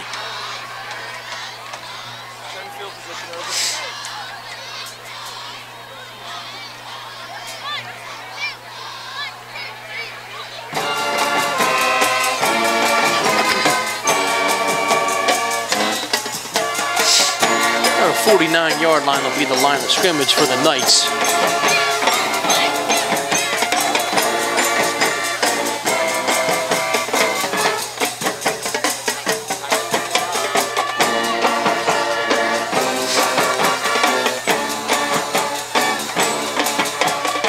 Once again, wide receiver screen set up. Jawan Collins, who's been ever present on the offensive side. A touchdown and a 2-point conversion under his belt. 46-yard line.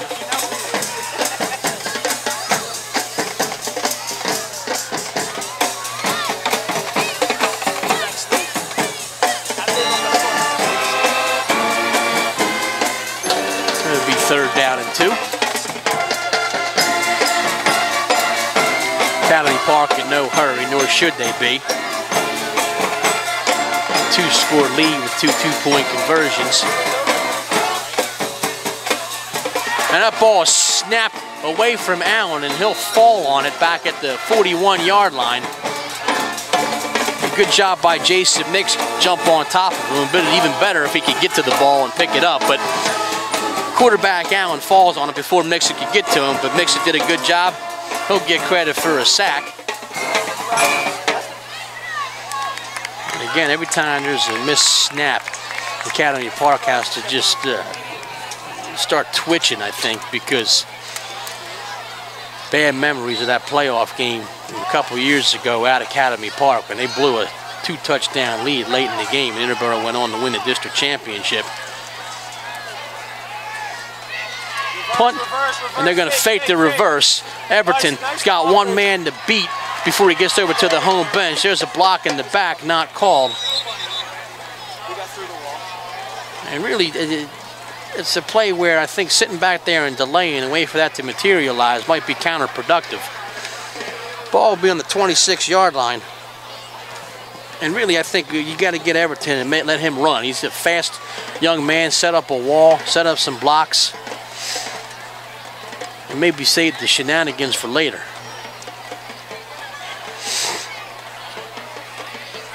They fake the reverse to Okuda there.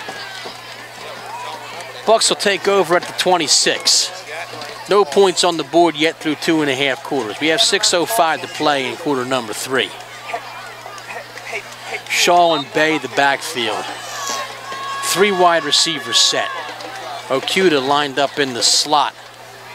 It's going to go to Bay. They don't get much. Dembreed, number 24, with the tackle. Terrence White, I'm sorry, number 24 with the tackle.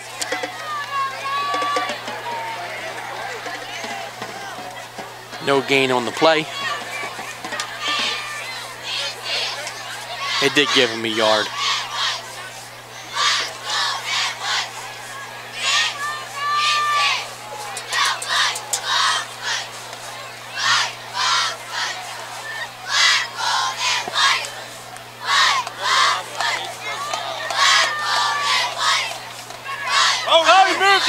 There's some movement.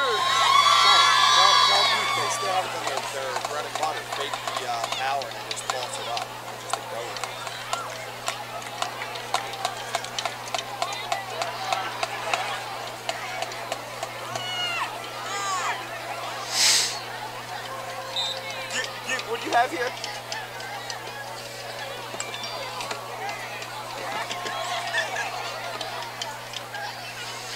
So 5:15 and counting. Movement on the Interboro cost them 5 yards, so it'll be 2nd down and 15. Here comes the Mental. up top. They're looking deep for Everton. If Everton gets turned around, and they just, I said it 5 or 6 times, they just cannot get right with each other today. It's 3rd down now, yeah. This is something that it says these are kinks that in Game 7 should be worked out.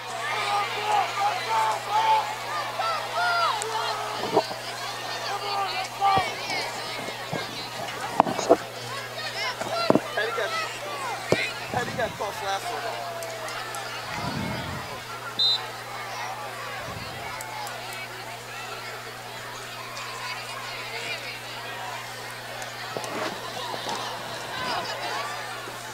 You got twins, short side, twins. It's trips, it's tread. 3rd down and 15. Wide receiver screen. Actually, it's going to be and they're going to throw it again. And Okuda gets it. He stays both feet in bounds, and it'll be a 1st down. So they're going to call that a lateral pass. Everton with the throw to Okuda, and it's a 1st down up at the 43-yard line. So well-designed play there. Not a lot of mustard on the throw, but Okuda did a good job coming back for it.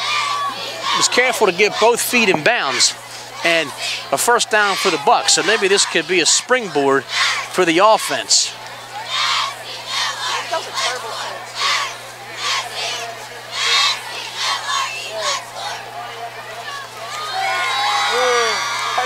And Petty came over, but not fast enough. Right, Petty came up and Petty came over. 4:49 to go. Bucs trying to drive. Hand off to Naeem. And that's just been the case most of the game. They really had the running game bottled up. Really the only running back that's been able to get anything on the ground has been Chris Thomas. 1 run up the middle, 1 run off tackle. He's got a couple, he's got probably about 35 yards on 2 carries. That's really been all they've gotten though. Bay hasn't been able to get started. He had a couple of okay runs early in the game. Shaw was chipped away with a few yards. Academy Park jumps off sides there, so that will certainly help. Number 2 is out there.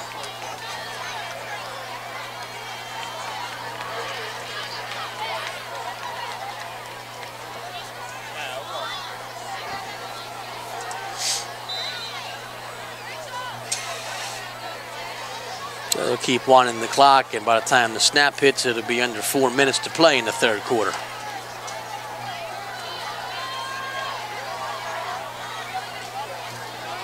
Fullback. Shaw for the few, up to about the 35-yard line, and it'll be 3rd down and short.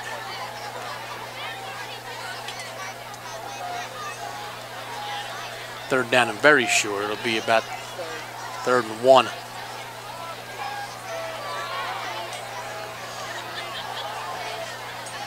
Bay checks out. We'll have Thomas and Shaw as the running backs. There's some confusion as to what hash mark to put the football on, not surprising.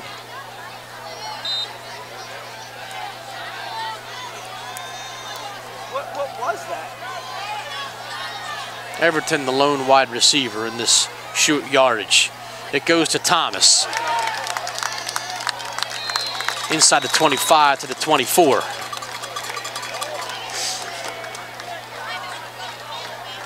And I think you got to go with the hot hand here. And Thomas has just been a guy that has found every hole. Good, tough runner. And I think he's probably someone you should give the ball to a little bit more. 24 is the line of scrimmage. 1st down and 10. We're inside of 3 minutes. 3rd quarter to play. Going to be an option. Mennel to keep. Mennel brought down by Williams at the 16. I'm liking the option. They've run that a couple times in the last few weeks.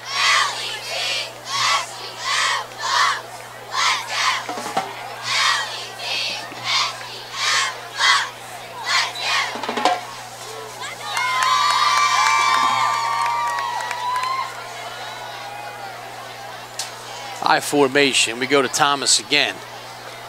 He manages to barrel forward for about 4 yards. 10-yard line. 11. We'll call it the 11-yard line. Another 1st down. Yeah. We move the chains, move the clock. So Interboro can't get another 1st down before they score.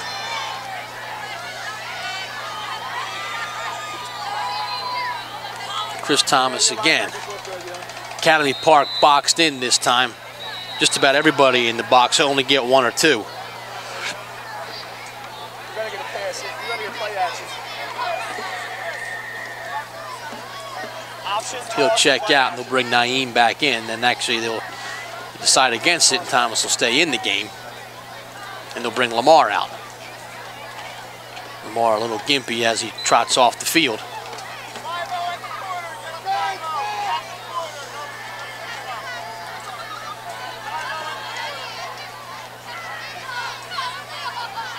Once again, the option and ball on the ground.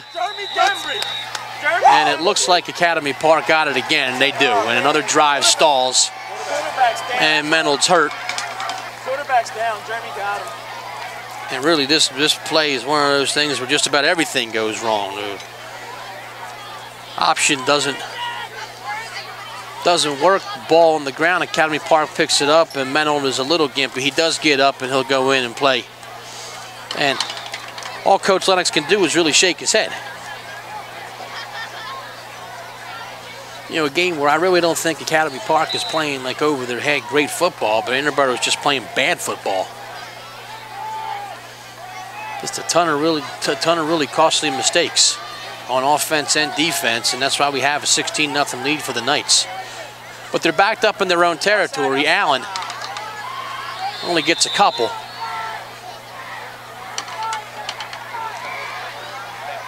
That's Thomas on the tackle.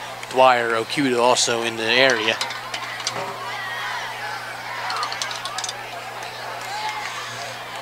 .45 seconds and counting here in quarter number 3.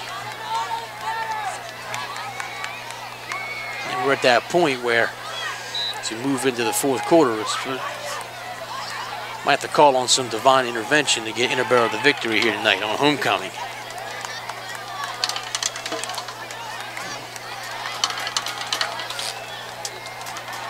Could be the last play of the 3rd quarter.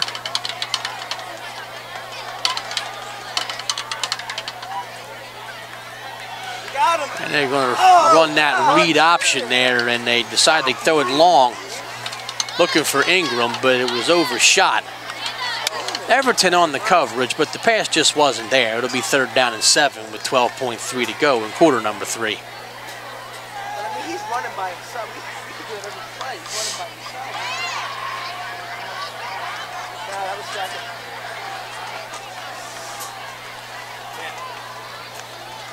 He's wide open.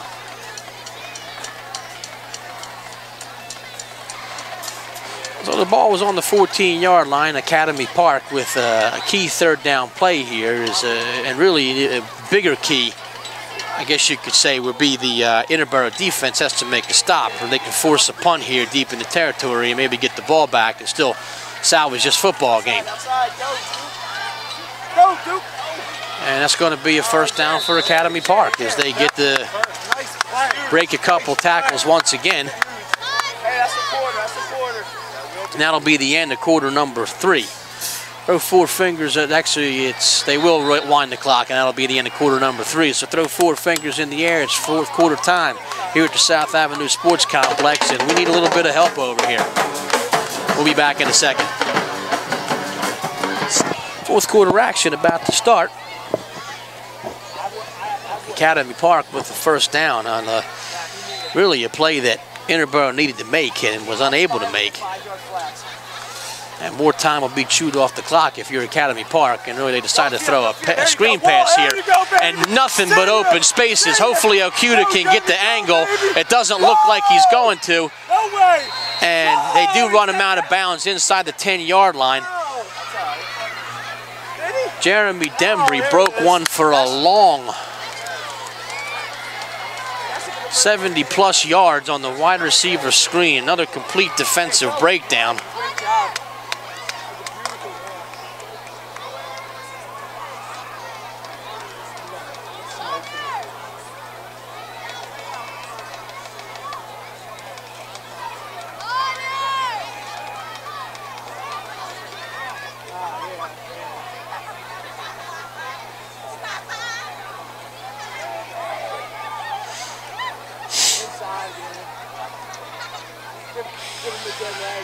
Well, the troubles continue for the Bucs on both sides.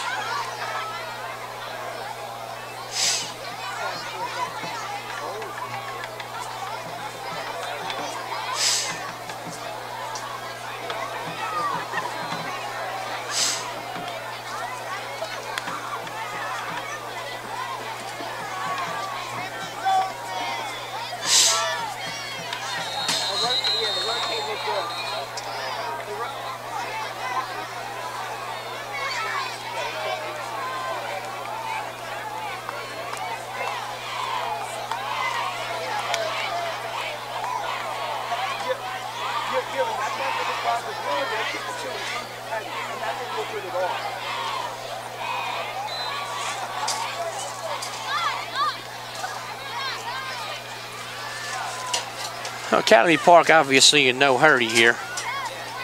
Ball inside the 10-yard line. It'll be second down and 7.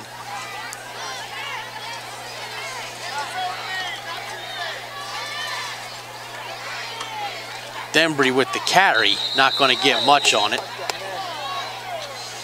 I would say a touchdown will all but seal this football game if you're Academy Park. And really, this is a game and outcome that I think is going to go down as a little bit of a shocker. Not that, Interboro coming in on a 3-game winning streak. Academy Park definitely down. I mean, they lost a lot of members of their district championship team from last year. And this will wind up being, 4 wins in the last 5 contests for Academy Park, including the playoff game. It'll be the last 3 regular season meetings and last year's playoff game. And I don't think Academy Park's that much better than Interboro is. I mean, but they have a chance to go up by 3 scores here. And timeout on the field.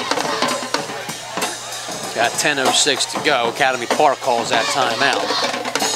3rd down and 9 will be the call. Interboro has about 18 water boys, only 2 of which are actually carrying water.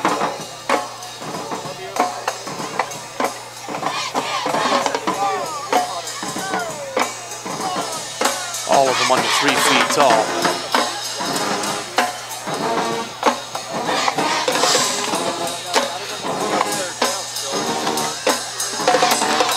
At least the Bucs band sounds good as always.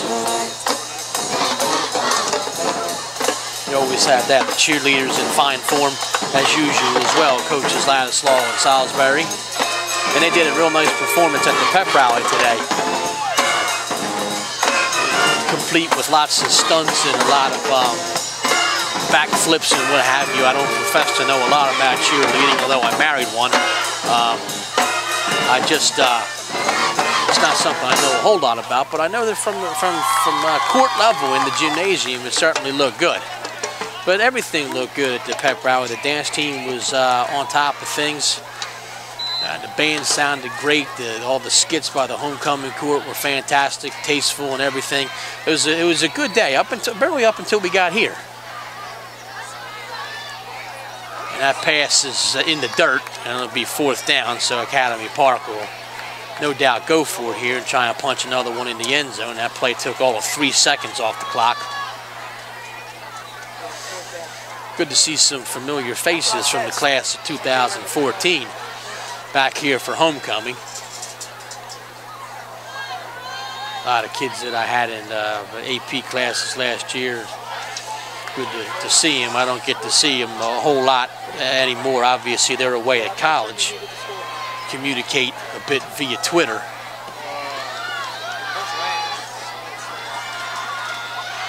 Four wide receiver set. Allen in the pocket over the middle looking for number 4, Jawan Collins, and he had to throw the ball just a little bit quicker than maybe he wanted to, and the Bucs will take over on down. So, well, there's 10 minutes left. I mean, to say that this game is over, I think if Academy Park scores there, the game is probably over. To say this game is over may be a bit premature, but there needs to be some explosiveness out of the Interboro offense. And when you're looking, you know, played 3 quarters and change, and there's been absolutely 0 points on the board, it's not good. Mennel back to pass, plenty of time, looking for Everton deep. And finally they're able to connect. And a good job with double coverage there. Everton this time did come back for the ball. And ball caught at the 45-yard line. So a good start to the drive. And really, I think that play is what they had to do. They had to try and get Everton the ball and try and get him downfield a little bit.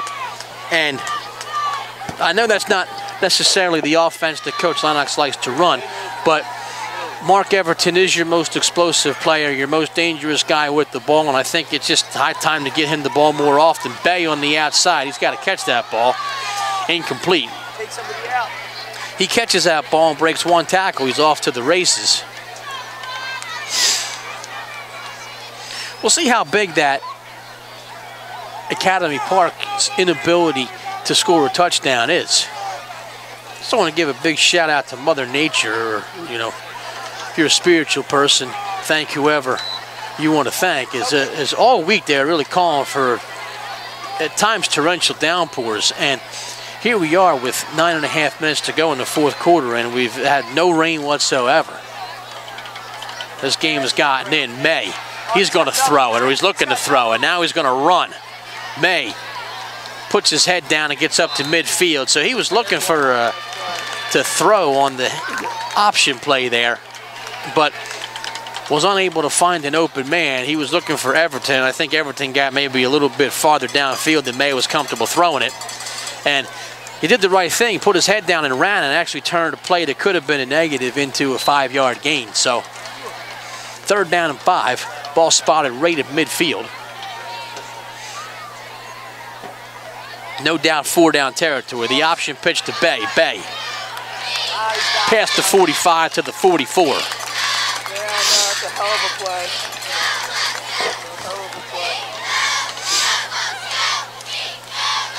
Clock stops temporarily as they move the chains, but it'll keep going. And really, Interboro, if they have a hurry-up offense, this has to be it. Nonetheless, they still run Mennel over there, and still beyond me why they don't signal plays in when you're in this situation. As you're really going to need 3 scores. No flag on the play. Bay brought down behind the line of scrimmage, and Terrence White is having himself a game. been in the backfield all game long and has made a bunch of tackles and really, well scouted. I think you have to give the Academy Park coaching staff, especially on the defensive side, a lot of credit because they know what's coming. And, to have that many players in the backfield and to really shut down the running game the way that they have is a credit to the scouting department and defensive coaching staff. Mental on the slant to Chase Pattinson. Nice tackle, Teddy. Nice tackle. 38-yard line. It'll be 3rd down and short. And once again, Pattinson, who, the guys that I feel really are the most explosive offensive players, Thomas, Pattinson, and Everton, I think you have to be key participants in this last 7:40 of the game. And maybe get Bay in open spaces if you can. Perhaps a wheel route or something. Everton is open. He'll get inside the 30. Well, Everton certainly can't say the balls haven't been thrown his way today, as they've been thrown close to 10 passes towards him. He's had a lot of targets today. Not all of them have connected, but the ball's been thrown his way quite a bit.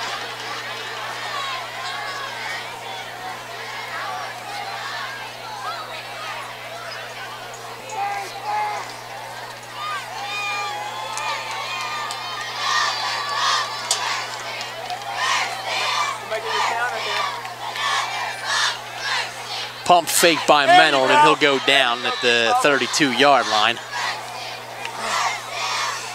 Dante Gee in on the sack. Time's a ticking. 7:12 and counting.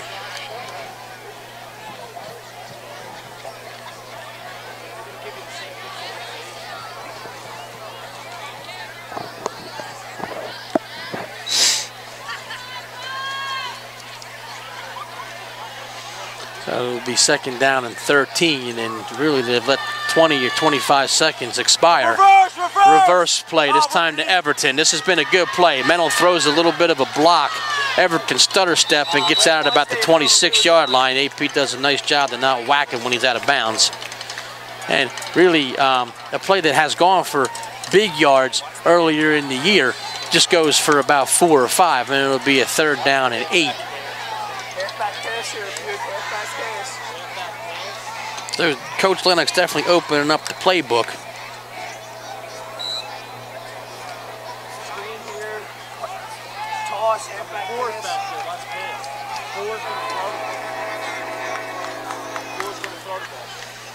Mental steps up in the pocket and throws it up, and that probably would have been intercepted. Actually, as it turns out, Raquan Williams does a nice job of batting the ball down. If he doesn't bat that down, it's probably intercepted by one of the safeties. But Mental really had no ability to throw the ball there as he was under pressure from Dante Gee. He eluded that tackle, stepped up in the pocket, but couldn't get a lot of pop on that throw. And now it's 4th down and 8 to go, and as one of the AP coaches correctly shouted, this is game ready here, and I have to agree. To get this 1st down here, Academy Park can salt this game away. And so Mental, good protection.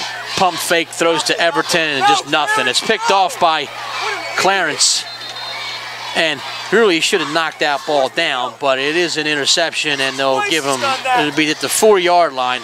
Twice he's done that. Clarence Buchanan intercepts it and runs it out to the 4. Probably a bad decision on his part, but it still goes down as an interception for him. Maybe he was looking to pad a stat sheet or something. But really the right play there is to bat that ball down.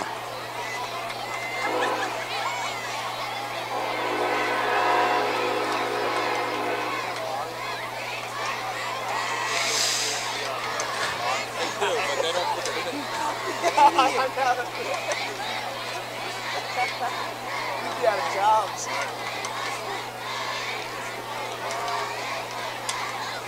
You wonder why his name's on the first page.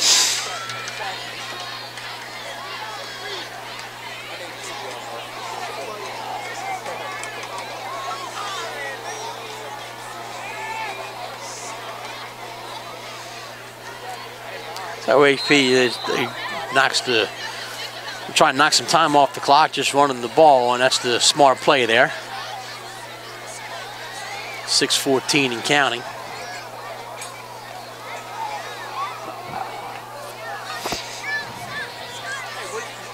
Hey, what did we have? 4 turnovers and 3 turnover on downs? Was it turnover on downs? I was going to say, that's about 7 turnovers. Yeah, Rousing counts as it. Low snap, handled nicely. Ball outside to number 3, Jermaine Wesley, who's gotten the bulk of the carries at the running back position, and it'll be close to a first down. They will give him the first down, so the clock will stop temporarily. They'll set the chains again, and then they'll start running it again, which is exactly what they do right now. 5:30 and counting in Academy Park, which is methodical as can be. And Interboro does have their timeouts left, but I don't know if there's even any value in taking them because they're unable to make any stops here. And you don't want to waste them, and then once Academy Park gets a first down, those timeouts are gone. So if they're able to get maybe a stop behind the line of scrimmage or something, they might do that, which, you know, perhaps right now they'll call a timeout. And coach does call a timeout, as I correctly predicted. 4:58 to go, and really this is the last gasp effort here. If Academy Park is able to get a first down here, you've burned a timeout and maybe 2 timeouts on this drive, and then you're unable to stop the clock, and that's it. So really, this is your, you know, your proverbial Hail Mary pass or your 3-pointer to try to end the game. That's it. They're just trying to. This particular plan doesn't work, then they're out of luck. Academy Park with a 16-0 lead. We're under 5 minutes to go. Second down and 14 will be the play once we resume. Interboro has 2 timeouts left.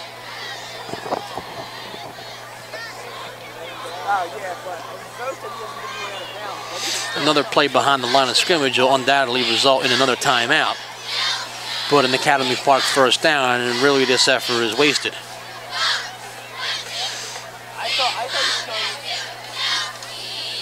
So Coach D'Esposito out on the field talking to the defense.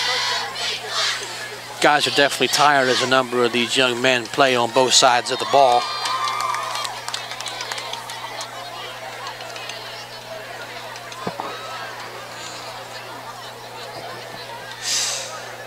Give a shout out there. Number 66, Michael McMillan, is in the game and probably was in the spot that was occupied by Royer.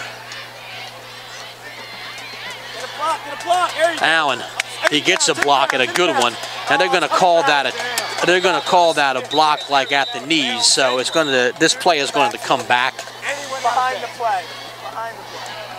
That block by Wesley on Chase Pattinson is going to is what drew that flag, and they're going to call that a clip, is what they're going to end up calling it, and that'll be half the distance to the goal line, and it'll negate what would have really been probably a game-ending first down for Academy Park. Yeah, we got one. We literally got one. We got a first. It's hard to believe. No points. Yeah, I don't recall the last time Interboro's been shut out. I'm thinking that it was a time Strathaven beat them 35-0 a long time ago. They played a game at Strathaven when Strathaven was in their heyday, and they really put it. That was when they had like the Jones brothers and the Connors and all them, and they really put a whooping on Interboro. They called it. They built the game Clash of the Titans, and well, there was one Titan there and one Pretender, and that was the first game of the season too. We went over to Strathaven, and they really put a beating on the Bucs. That was a long time ago, though. That had to be more than 10 years ago. 12, 13 years maybe. That was the last time I think Interboro was shut out in the game. So Allen will be brought down, but behind the 5-yard line to about the 4, and really a timeout has to be called here. Coach does call a timeout with 4:39 to go, so it'll be 3rd and 16.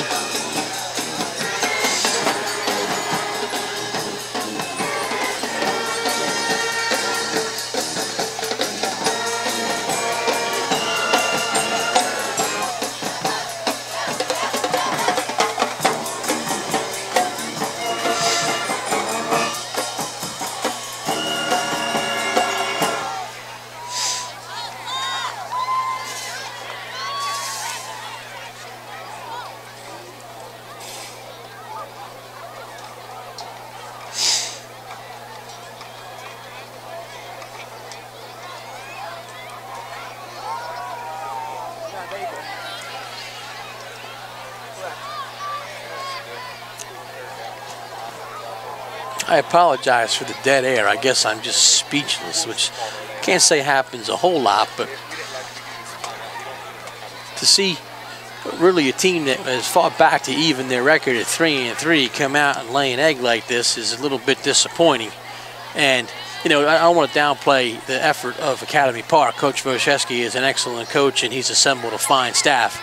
And you know, as sort of our Delval neighbors, our Lower Delco neighbors, you know, we definitely wish them well the rest of their season. But except for when the two teams meet, naturally, you know, hoping Interboro can come out on top in this one. And there's still a little bit of hope left. Probably the play here, if you're Academy Park, is to just run the ball. Maybe you get a first down, but if you don't, you make them use their last, make Interboro use their last timeout. And that's exactly what they do. They run to Wesley, and Coach will use the last timeout. So with 4:28 to go, Interboro's out of timeouts. And Academy Park will have to punt out of their own end zone, which is always, you know, an interesting proposition. Everton and Okuda will be able to line up back inside the 50-yard line and probably around the 40, 45-yard line. The big thing here is don't hit the punter. I mean, if you have a clear shot at the block, obviously take it, but don't do anything stupid. Set up the return probably, and maybe you get Mark Everton into some open spaces and you can get a free one.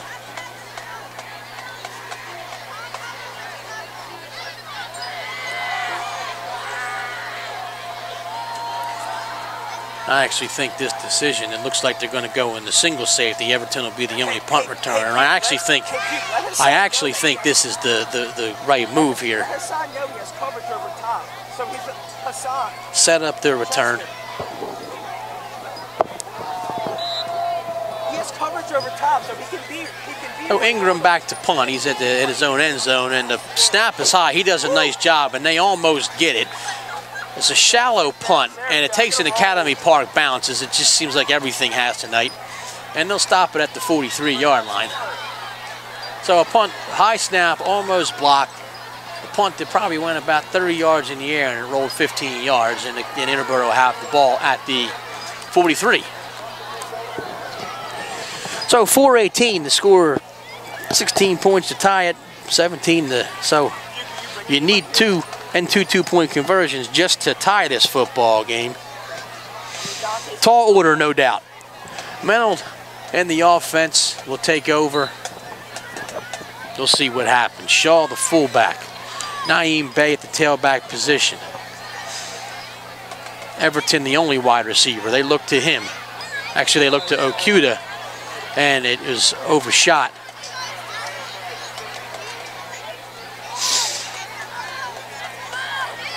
So 2nd down and 10.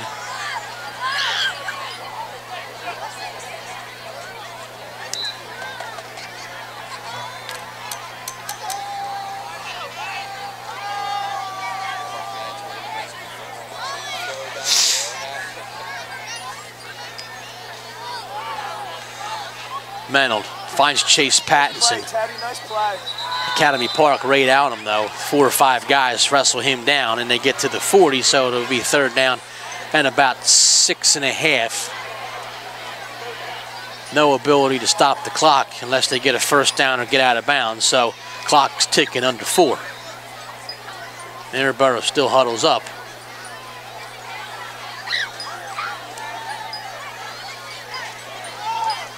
Option. Option. They're going to go to Bay. Bay will get the first down. He's got to get out of bounds, and he does.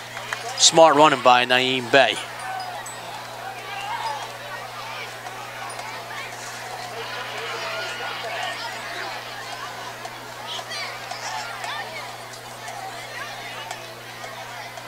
The 31-yard line will be the line of scrimmage.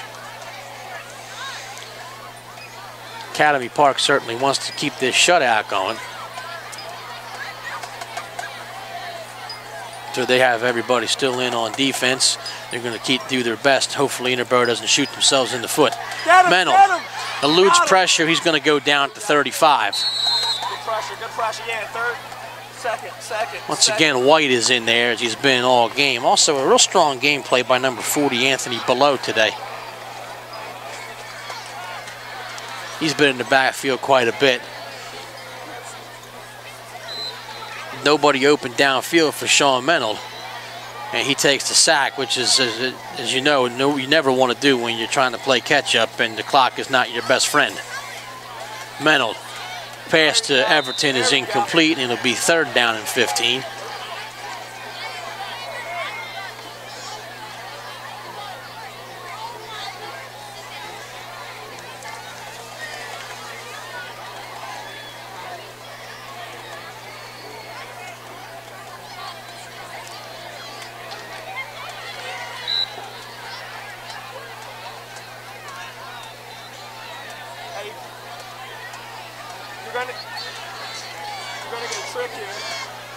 Mennel. Pump fake, and he's got Bay, and he shorts it, and it's picked off. It's picked off, and he's got one man to beat. Nice tackle on the play by Mennel. Teddy Wright with the interception, and he had Bay for a touchdown if he was able to get a little muster on the ball, and he just shorted it, and Teddy Wright picked it off. And Academy Park has the ball with 2:52 to go. And they're celebrating over there, and they should be. I mean, that pretty much will be the game. And really, the potential on that play, where if the ball gets to Naeem Bay, he walks in for a touchdown, and Interboro is still in this football game, and just not a particularly great throw there, and Wright picks it off, and now Academy Park has the ball at the 41-yard line, and Interboro no ability to stop the clock.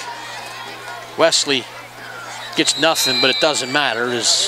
You know, they could knock it down to close to 2 minutes here, and really these 3 or 4 plays by Academy Park can take it under a minute.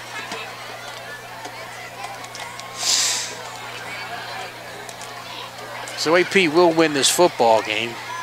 Interboro will fall to 3-4 and really dangerously close to eliminating themselves from any type of playoff contention.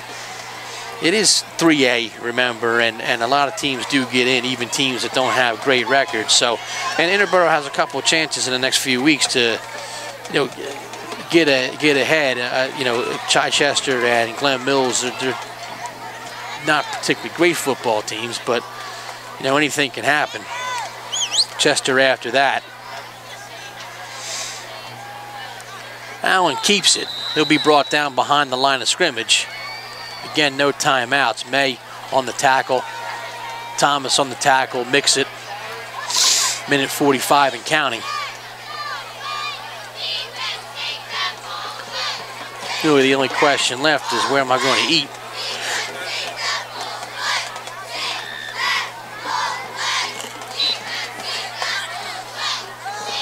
Heard from Mr. Barber, former Principal Gibson, so we'll put our heads together and we'll find a local spot, get out and get our grub on after this game. 1:15 and counting.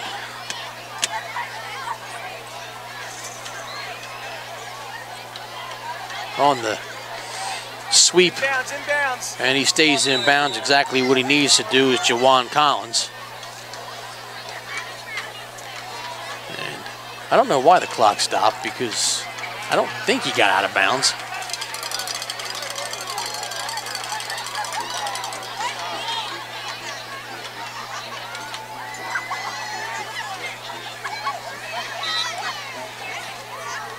So yeah, they do run the clock, as they should. And it's 4th down, and Academy Park will take their good old time, and they'll run one more play. And if they get a first down, the game will be over. If they don't get a first down, then Interboro will actually take over. The dial it down says 3rd down, but the scoreboard says 4th down. And they might just be looking to take the delay a game. And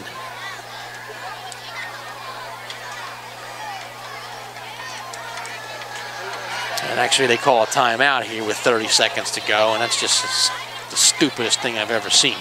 Just run the play, for crying out loud. Keep the clock going.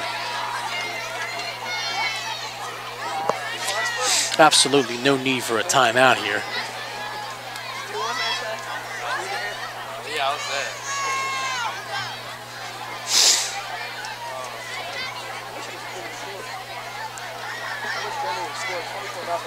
So 30.3 on the clock. AP with the 16-0 lead, and the outcome of this game certainly not in question anymore. It's a 4th down play. I don't know if AP is going to run a play or they're just going to punt it.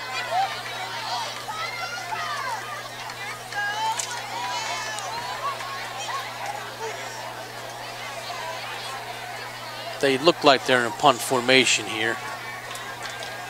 So Okuda will go back to hopefully receive the punt, so they are going to punt.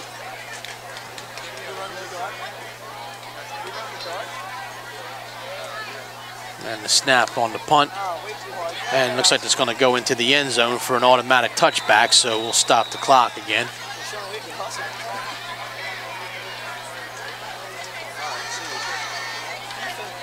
And we'll wait and see what coach wants to do. The ball will be spotted at the 20-yard line, and I don't know if there'll be any, I don't know if they'll just run the ball and let the clock run out, or if they'll try and advance the ball downfield or not. But hats off to Academy Park. They played better than Interboro, and they deserve to win this football game. Best of luck to them the rest of the season.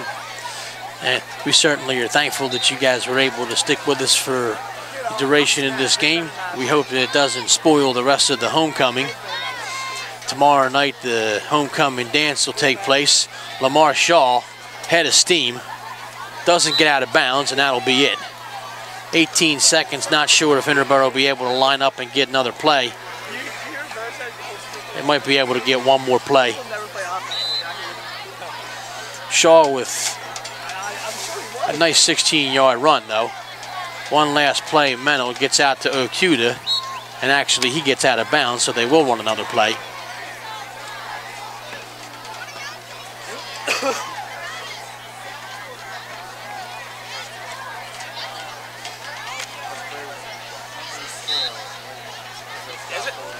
Ball just inside the 40-yard line. Sean Mennel will take this snap. Tight eye formation. They'll hand it to Shaw, and he'll be brought down at about the 44. Now it'll bend the ball actually on the ground, and that'll do it. So Academy Park 16, Interboro nothing. That'll be it. Join us in 3 weeks when we play Chester at home. That'll be our next broadcast, but if you can make it out to Chichester next Friday night, we hope to see you out there. Take care, good night, and have a great weekend.